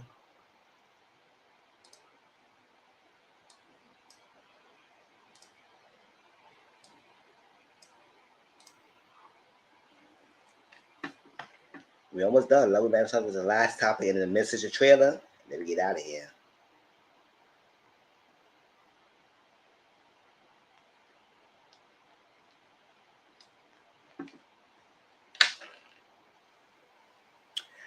All right, Love and Marriage Huntsville, y'all. Next.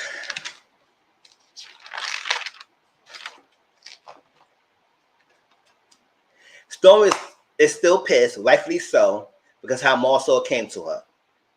He did came to her like, do you got the money? Oh, just $100. Ain't no big deal. Something like that. You need me help? Something like that.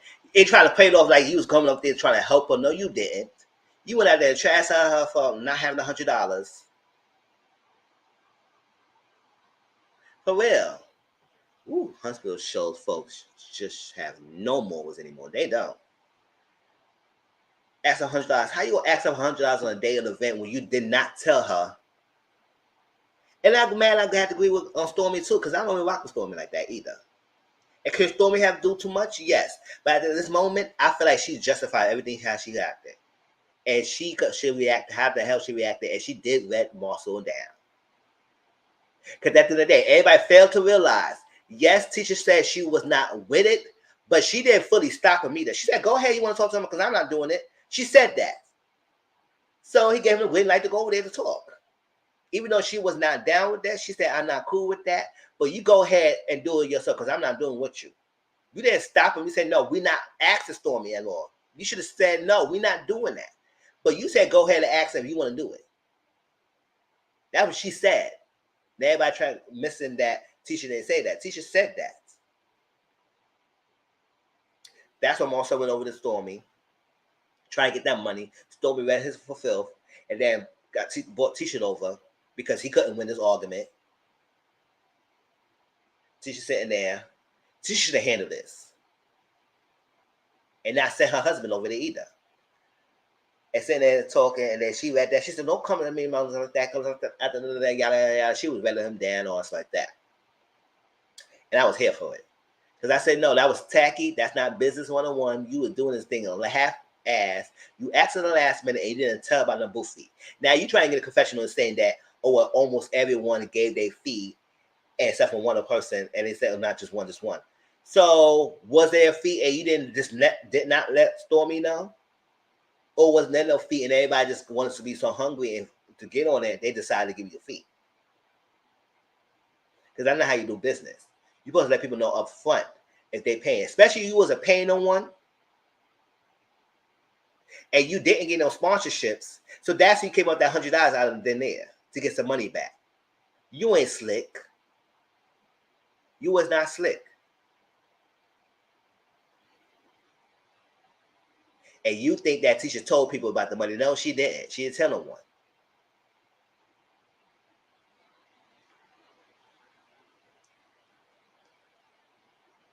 So Mel came to the event with her brother to purchase some items to support, even though she was involved in the event itself, rightfully so, because that event was tacky.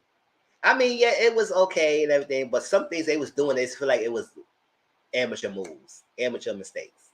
It's like that. So she came in support, and then she says to leave because she had something else going on the next day.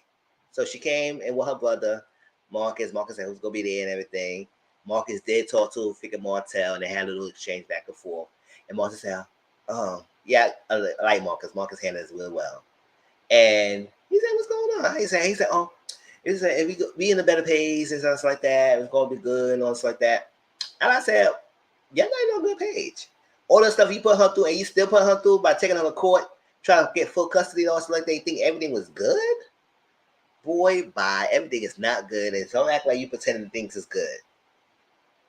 Oh, it's going to have support. Someone can say, what support? Boy, how you coming out there? You act like you don't need me around. That's when Marcus was laughing. And I said, I know that's right, Marcus. Go ahead and do what you got to do. It's like that. Oh, well. And they going to say Marcus immature. Marcus not immature. He had a civil conversation. You couldn't handle him asking you questions and everything and try to check you. You didn't like that. So you went along about your business. And then he said, oh, come over and stuff like that. And then that's you could tell he has no business acumen and no business sense. Because how the hell, Martell, are you at a Figure Blast Expo, Bad Business Expo, that's how I call it, a Bad Business Expo, and you don't bring none of your products that you're supposed to be selling at the expo? That was a perfect time to get back community to let people know what you're doing. That tells us that Melly was always the brains. And we all knew that. But it further solidified that he couldn't do anything without Melanie. And it shows in this episode because he was like hell-bent not going to speak because Melanie was there to speak. And he saw Melanie sitting down in the audience, and now he choked up, and now he don't want to speak. Oh. His mind focus was on Melanie on that night. I said, Lord, what about her? Oh, I want somebody to shine. I see you don't let nobody shine when you have a wine as well and you promote that. That was a perfect opportunity to bring your wine down there, or a calendar, or the cookbook, or the children's book you had. You bring none of that. I would say, well, Hotbox is your question. I said that was a good question, Hotbox. Even though I don't like your ass. And I was like, you a dusty Martell. I was like, this is your perfect chance, and you blew it. Because you don't have anything. I started to believe he doesn't have anything. because, well, I believe he don't have anything, but whatever. He presented he had some shit. I said, you was promoting this honest advice all the time, and this is business to get the community, get more establishment to let people know about you and get more business out there for you and revenue, and you gonna not bring it? I was like, throw him all away. Throw him all away. I said, you already know Mel was the brains, and that's what you had dumb enough for you to go and cheat on her while she was doing everything. I was like, you had a good cushy life, and you messed that up over Slow, who you still haven't married yet, or so rightfully so you might have. I said, how the hell, out of all the fingers, you gonna put the ring on the ring finger? She put the ring on the other finger. Well, whatever. He knows it was legendary. He might supposed to get married. I said, oh, she finally got her wish. She finally got her wish, y'all. She was begging for that man. So Tisha go around greeting the vendors. How you doing?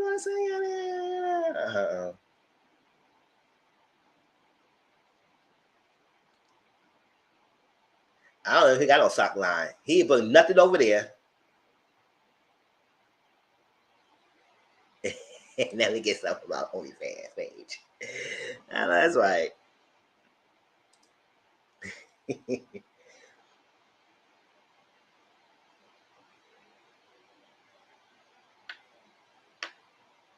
He said he don't want to be selfish. I said it's not about being selfish, but you don't let no competition get ahead of you when you're supposed to have the opportunity to bring that stuff down there.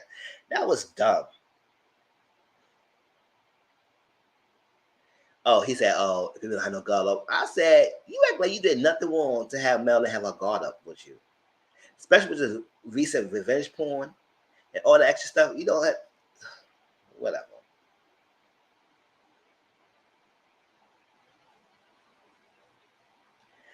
So Kimmy wasn't there. Kate Crusader, Kate Crusader Kimmy was not there yet. She was at radiation and she can't come after. I said, she could have set this one out too. She needs the rest, right? But no, she had to come and talk. Yeah, because at the end of the day, well, he can't afford to buy any. That's why he still got the business license. It's like that. And still come over there. We come to find out that now Kate Crusader Kimmy was talking to somebody there, how her story inspired others and everything. It was cute. But we come to find out like Kimmy was not the one to bring it up there. Hotbox wanted her to tell her story. He wanted her to share her story because it would have benefited him to make it look like he's the doted husband being by the side of a woman or person who's going through a terminal illness. But it also shows us that Hotbox is not doing crap to help her ease her pain and stuff. He needs sex. He really don't be cooking. He really don't be cleaning. He do nothing. But it was your idea for her to tell her story so you could look good, but then you're not looking good. Roll my eyes deep. I said, I can't believe it was his idea. So he could look good to the people. But then you open your mouth and you look stupid. And especially that Midseason trailer, but we're going to get into that in a minute. Because I said, oh no. But that's Kate Crusader's business, so I'm not mad.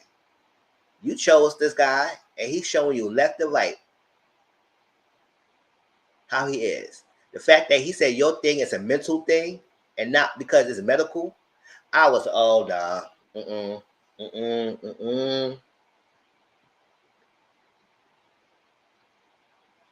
Now you want to have this moment of Kim. He said, "It's a borderline being an asshole." It's no borderline being an asshole. He is one.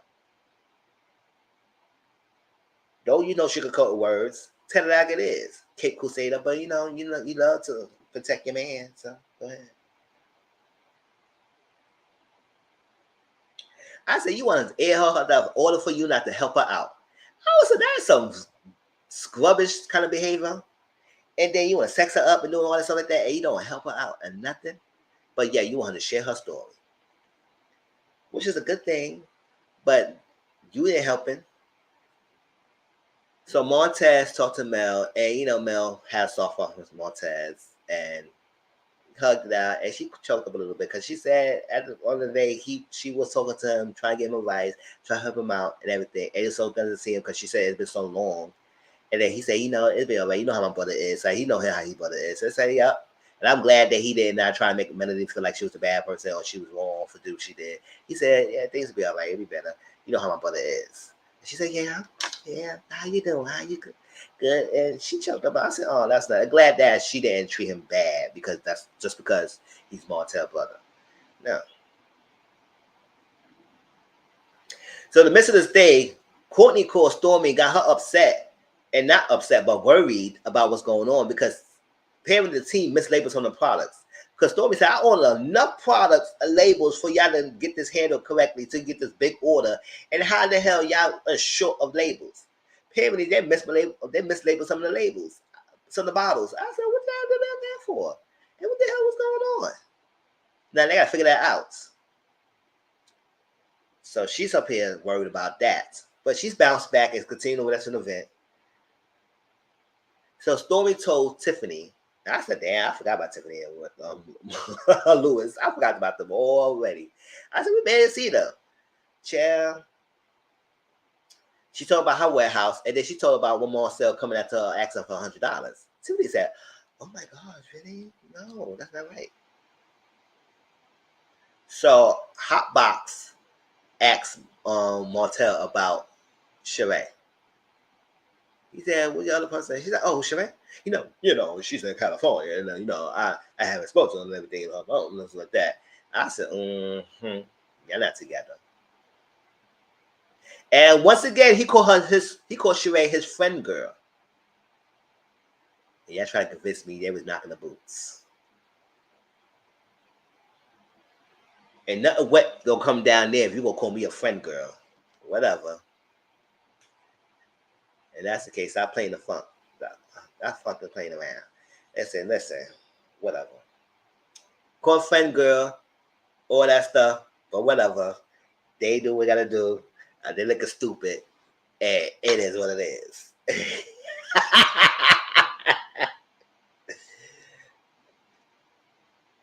And that's why I say they so amateur. First of all, you overbook your freaking venue, right? By having too many vendors there. That's one mistake. You should properly plan. You didn't have a set blue plan where everybody gonna work at and how much dimensions they're gonna get. That's the second mistake. And then the third mistake, y'all went down there and Martell is having a fit about Melody being in the audience and she's not up there with y'all speaking, so you don't want to speak.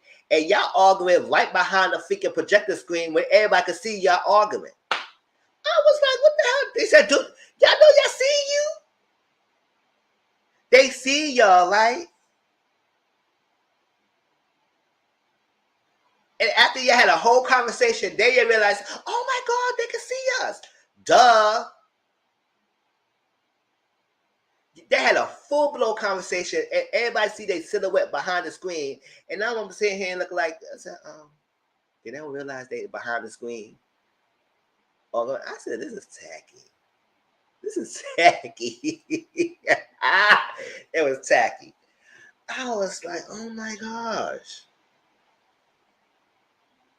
So Martell flipping out because Mel is in the audience and he feared public speaking. I said, granted, some people don't like public speaking. So I said, that's why we know that she was the one doing all the speaking. We could tell. You just wear suits.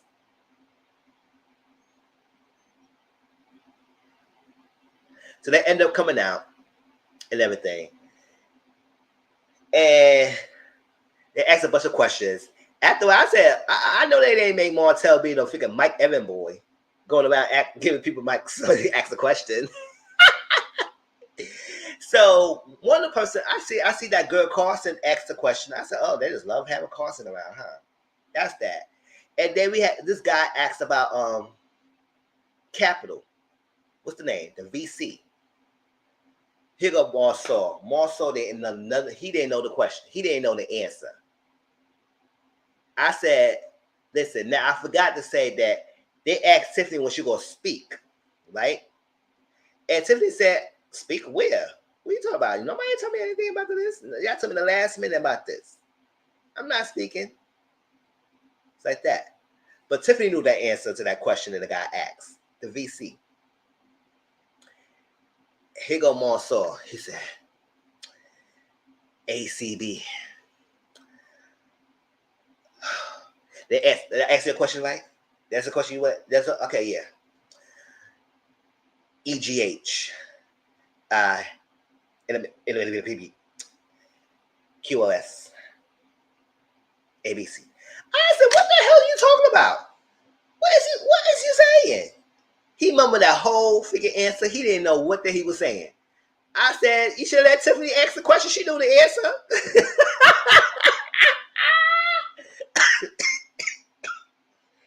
Nigga said all that answers, BCA, all that stuff like before he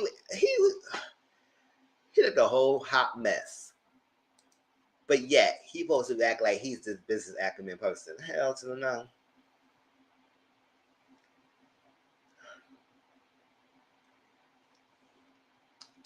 And y'all notice I kept showing Madani products, but they didn't show Madani herself. They even showed Destiny. And I could have sworn I thought I saw Destiny all the time. I said, why do I keep panning on Destiny? Did it look like her? But no, it looked like somebody else. But they did show a product, but they didn't show Destiny itself. I said, well, just cut this girl out. Or completely out of it. For real. And they came back to bite them because they ain't know nothing. Stormy and Courtney talk. And Courtney revealed why he was so hesitant on her having more kids, because he said it traumatized him when she was gone. She said, oh, really? I didn't know that. It traumatized you? That's really? She was there with Wanda. Oh, no. I know Wanda was not selling that gourmet dog food. I'm not. She better not be selling her gourmet dog food. I'm not having that.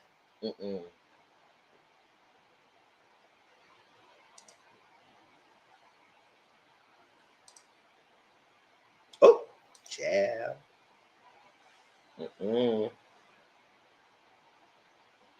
Child. It doesn't exist. I know that's right.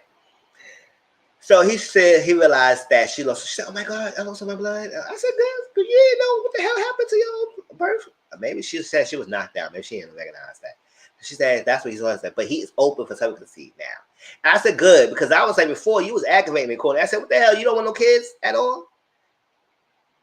Because you was hell bent. He said, nah, I don't want you to give birth. Now I don't want no surrogacy. I was like, now you open the surrogacy. I said, yes, if you want to open more kids, then surrogacy might have to be the route. Because he don't want her to carry again. Because she lost so much blood and stuff like that. And I said, oh, that's a good fear. But glad he's open for surrogacy, and they say he's going to work on that.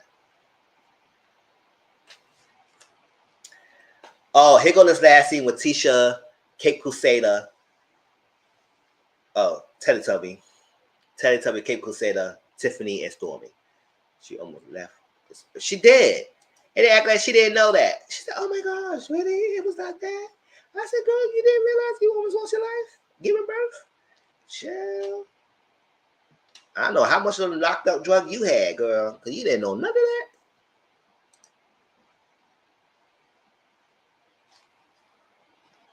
I'm surprised Courtney staying around and look at that, because you know sometimes men pass out when they come to rescue. I don't know if they pass it out, but they probably want to see all that. But yes, I said Cape Crusader, because Kimmy, I need you to stay out of it. She always caping for freaking Tisha. That's what I call Cape Crusader. I said, let Tisha speak how she speak and stop trying to speak for her. No, Tisha knows she did. She did. For real, look at all stupid. Trying to help Tisha with both Tiffany and Stormy. Because Tiffany said, you didn't let me know. You know I have business. She said, I didn't know what kind of business you do. I know that Lewis has entrepreneurship, but what you do? I said, if you know Lewis and the Whitlows has some entrepreneurship, why you didn't ask them? Oh, that's why she might be in limo. Because I said, oh, what happened? She didn't realize none of that.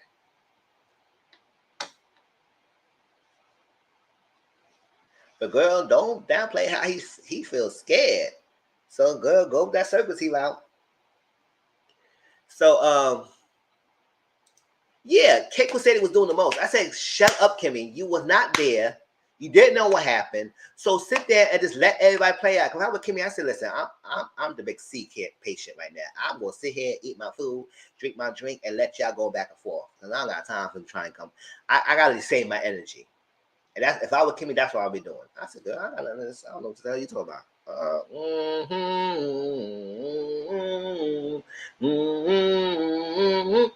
Don't ask me nothing, because I'm gonna sing it. Child, I got time for you.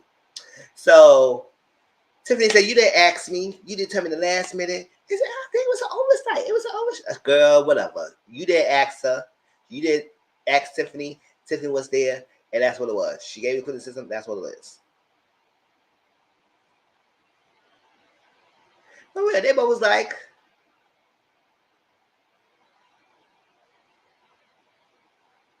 Kimmy was doing too much. I said, Kimmy, you don't need to kick or say. It's like you try to act like you so smart and everything, and you looking foolish. Looking foolish. And I can't believe we was blindsided how you, yes, you're a smart lady, but you sounded very foolish at times.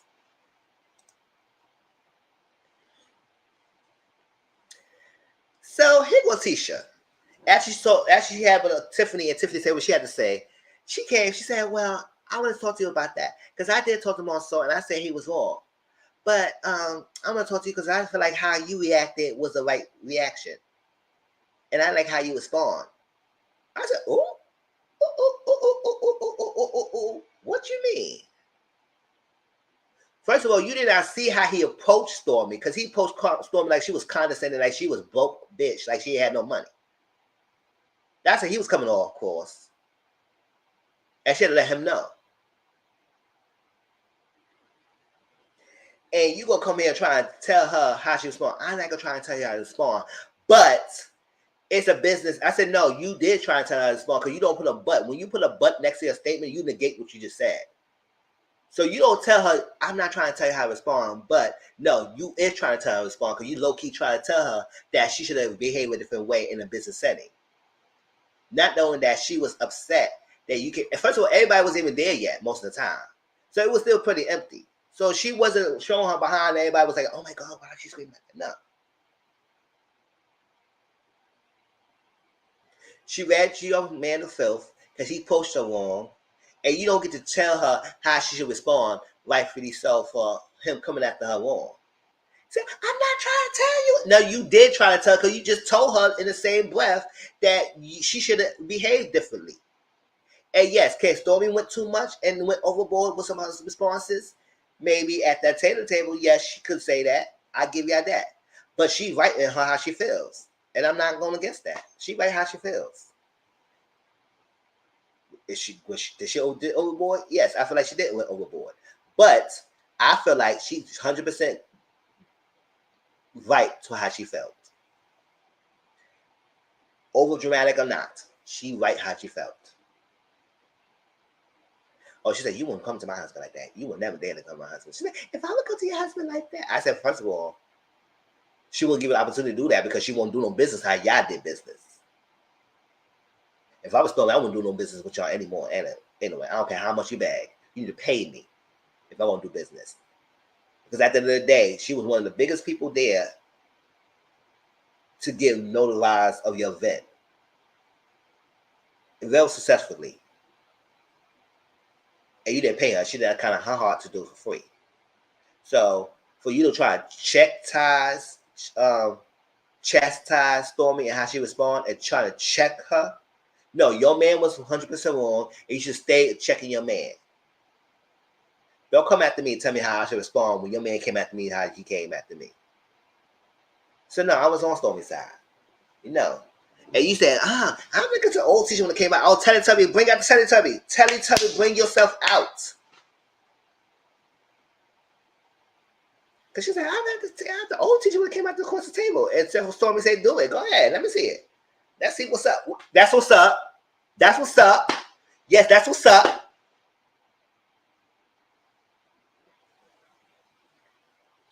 I said, oh, you want to go across the table, Tisha? You go across the table? Let's see that. Now, Tisha said that Tiffany and Stormy should be grateful for getting the opportunity. I say grateful to what? You should be grateful for that. You should be grateful that Stormy agreed to do this. Yeah, I 100% agree with all her points.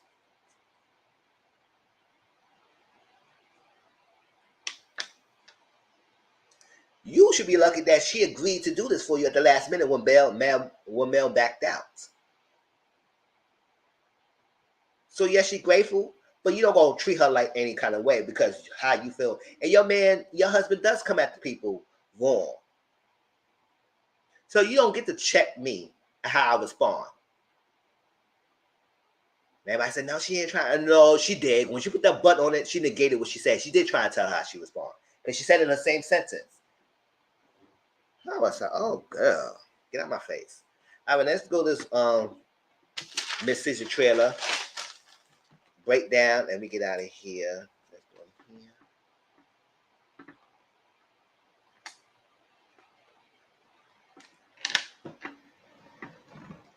And she left. She said, don't write me anymore about this business meeting anymore. Oh, I said, oh, you mad? She's mad.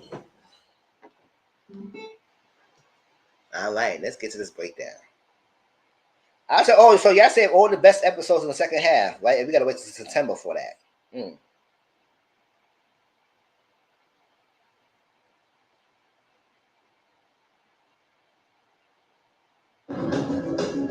The Huntsville police are on the lookout for this one.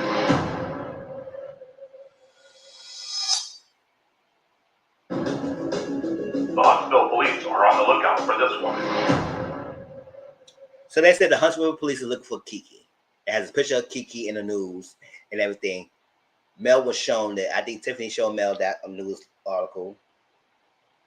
And Mel said, oh my gosh, what happened? She was shot. I haven't seen Kiki since the news, though. Is Kiki? Hotbox said he haven't seen Kiki since the news. And him and Kate Crusader is talking. And that's the same scene when he's told her about that it's mental. That's what she's going through, and now she's giving up sex. I go, oh, child. The video catches. She started putting items into her purse. She stole something? I hope she's not back when she does. Maurice. Now, Kate Crusader said Maurice ain't type of lawyer. I said, I don't know what the hell you think that she was going to ask him to defend her. Girl, you think your man is on that? He do critical repair. Girl, sit there. Nobody asks him for no freaking lawyer advice. No. Child. And Tisha said, I'm not hoping that she's not on back on that. After this happened, she's not on back on that. And Courtney said, oh, this is what's going on. Apparently, they say that Kiki was stealing something. I'm retired. How did you get all the way to TV to say call the police? Yeah, so Tiffany said, how did it get all the way to TV? Instead of call the police. Like, how did it get to there? Please tell me. They go more so with this freaking thing about this drugs thing. I said, oh my gosh, they will try to run this drug thing, and you know why she get activated. So when Kiki get activated next season, I want to hear nothing about y'all saying. Not y'all. I'm talking about the people in Twitter land and everything, because I will have my opinions. Now Kiki did it. I'm gonna say something that Kiki did wrong, because she doused a whole drink at Tisha. Now when she rightfully so feel justified, that's on her. But I'm like, child. Because if Tisha did respond back, it would be on something.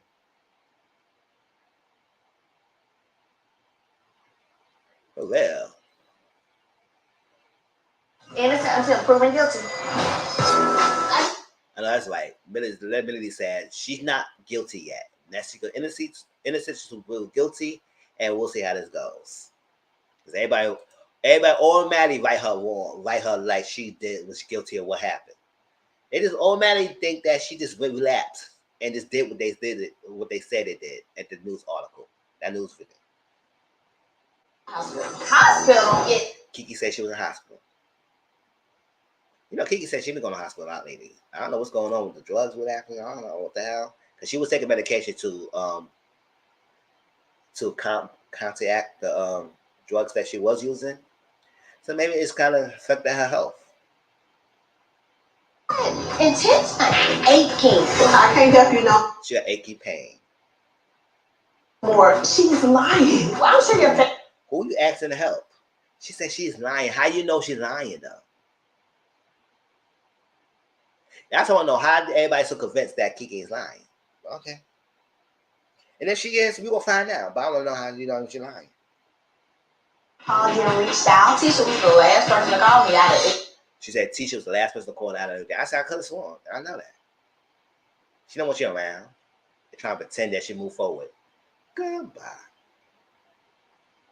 You don't want me to keep calling you a drug head? Stop the drugs. How you know she doing drugs? You don't want to call her a drug head? You gonna keep calling her one anyway because that's what you'll label her as. Y'all stigmatize her as a drug addict because she went through addiction and she got help and she got past that. But y'all never gonna let that go. So any little thing, you're gonna automatically think that she's going back and relapse to that. I said, boy, bye. Now, just like everybody think you a cheater, that's not going away. And I don't care about no proof or nothing like that. Whatever. Because if you show proof, it ain't gonna show nothing. Because you're not gonna leave. So what we doing here? And he gonna deny it anyway. So, ciao. Coming for women. Here go Courtney checking Marceau and said, why are you always coming for women?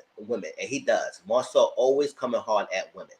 But when a man run up on him, he go run in the opposite direction. Where you going? They coming towards you this way. Why are you going this way? Always.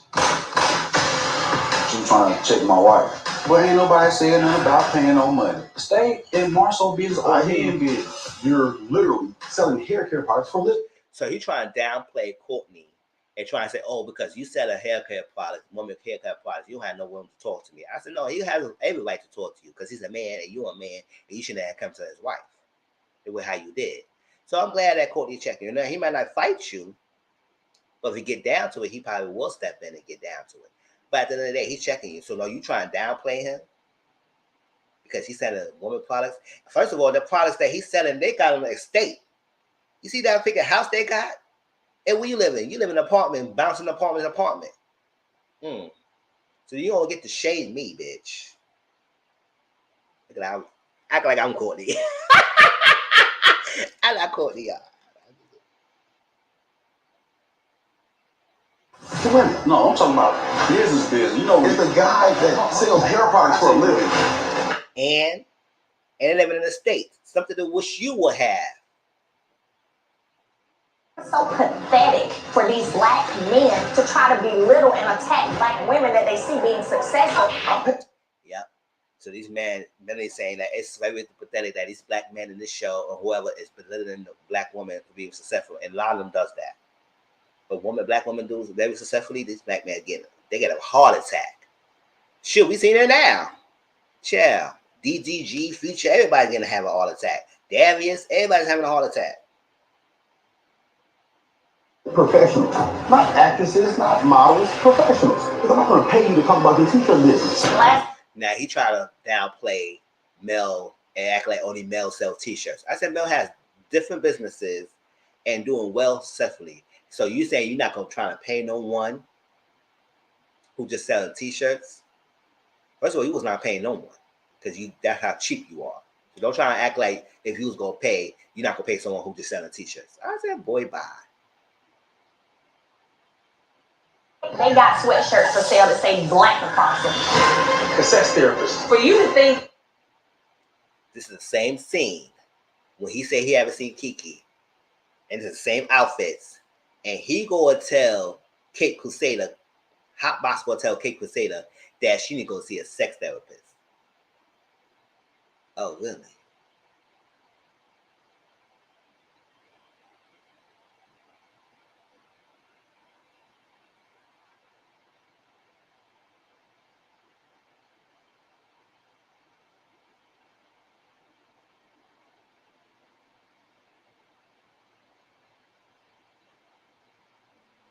Sex therapist. Okay. all of a sudden I can just make my body want to have sex. This is a mental thing, Kimmy. A mental thing. This is the mental thing, Kate Crusader. America. Oh, she about to flip out.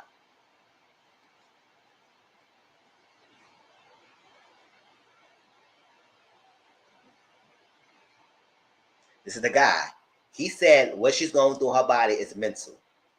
Now, if she was healthy and she didn't want to do it, sometimes mental does play the role of you want to perform and like that. It does. But that's not the case here. The case is she's going through a terminal illness, it's affecting her libido.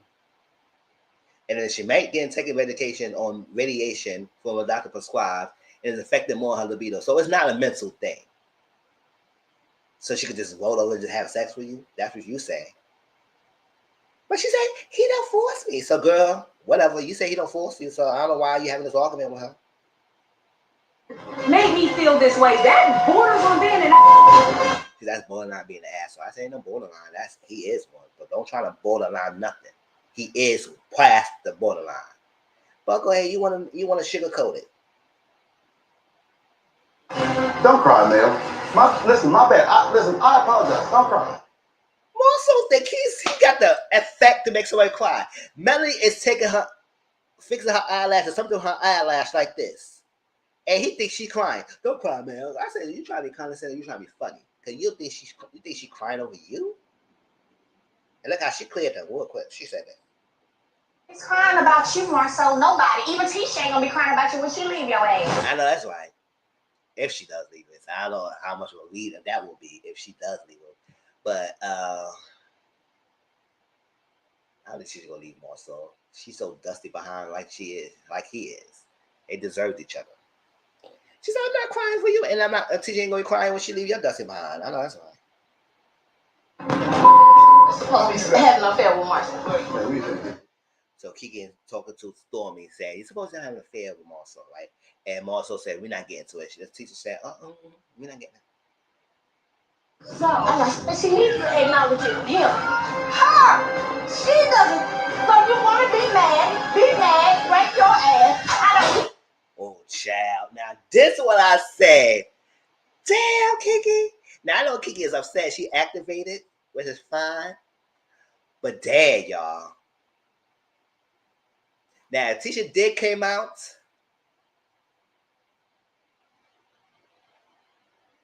And hit Kiki back. I'm gonna be honest, that's warranted. Because if you sitting down and somebody there's a whole cup of drink, she doused that whole drink on Tisha. I said, oh snap. Now granted, I like Kiki, but damn.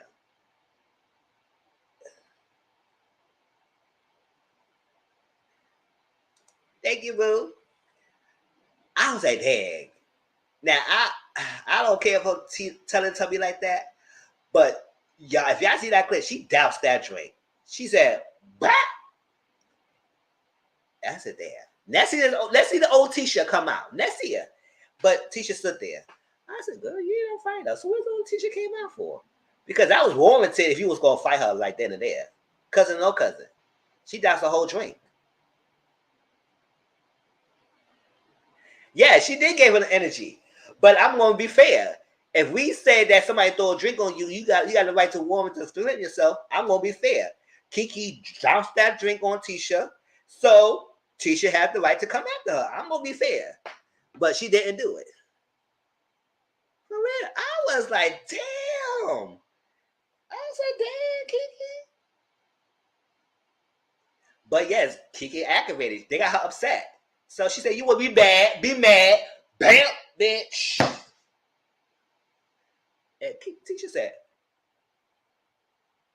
now, here go Marcel. He want to be activated, getting mad at Kiki.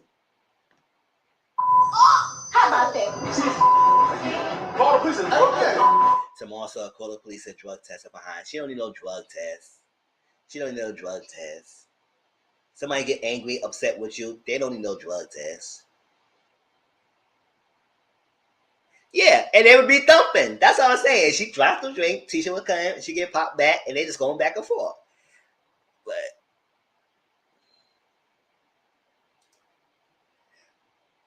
they need no drug test. Your wife got droused. She got drowned in that drink. Now you mad. You want to call the police to get a drug test. She don't need no drug test. She ain't what she drinking. And if she was, oh well, whatever. Do that, bitch! Do it! Kiki said, do that, bitch! Do it! Do what? Do it.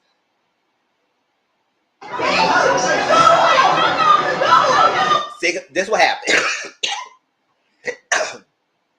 K Crusader, we don't need you to be in the middle of none of this. You going through something. Go sit your behind happy ass down, sit there somewhere. Let Maurice and other men try to stop this going on. Thinking Jalen over here Kiki husband is coming after Marcel. Marcel did a circle round behind Jaden. I said, he is a punk bitch. Because every time there's a woman, he got in their faces. But the man, he ran around. You see how he ran? The husband came, this is Kiki's husband. He came after Marcel. Marcel said, woo, behind Jaden. Once again, do it, bitch. Do it, bitch. What you trying to do? What you gonna do? Ooh. I said, you went right behind Jaden. I said, Jaden, listen, boo. Step to the side, let him get knocked real quick. Chill. And Kiki's husband was activated. He about to, listen, you ain't gonna come at my wife like that. And he just ran behind Jaden.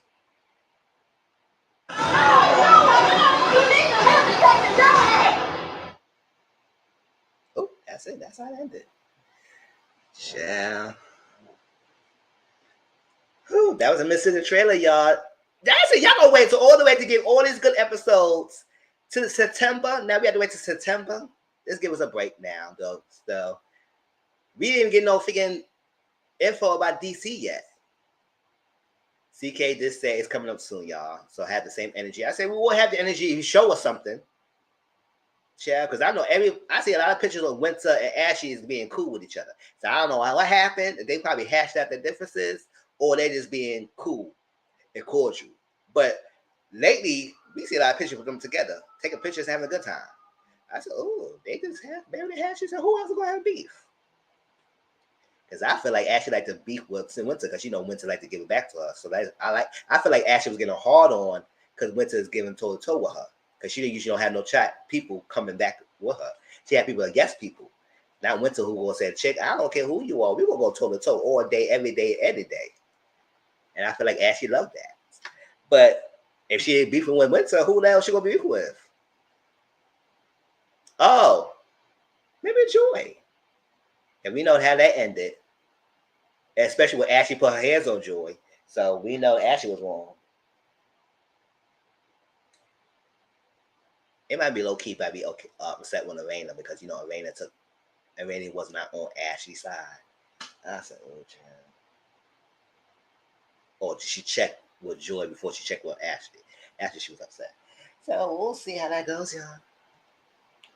But I can't wait for DC to come back and see how it goes. Everything, but hope y'all enjoy. I gave you almost near 2.5 hours, everything. So we'll be on the panel. I'll go get something to eat. I appreciate y'all coming through. After the panel, we'll be a watch along of Atlanta Housewives on my Discord. So follow my link.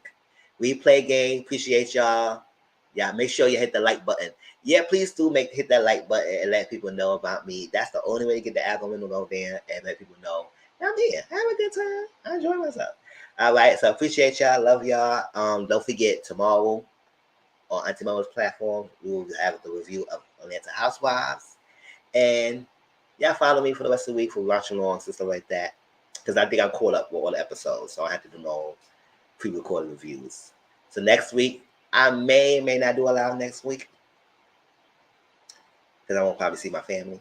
But we'll see. If I don't do a live on next Sunday, I will do makeup live that Friday night or Saturday night and give y'all Mr. Social Corner of anything that's might pop up. But we'll see, y'all. But other than that, I'll keep y'all posted. But I love y'all. I appreciate y'all seeing a few. Appreciate y'all coming through. CM, Auntie Momo, Tracy, keeping me busy. Anybody who's in the bushes, Tashley. And y'all in the bushes watching me. Appreciate y'all. Love y'all. And I see y'all all later. Peace out.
All right, lady, guys, peace out.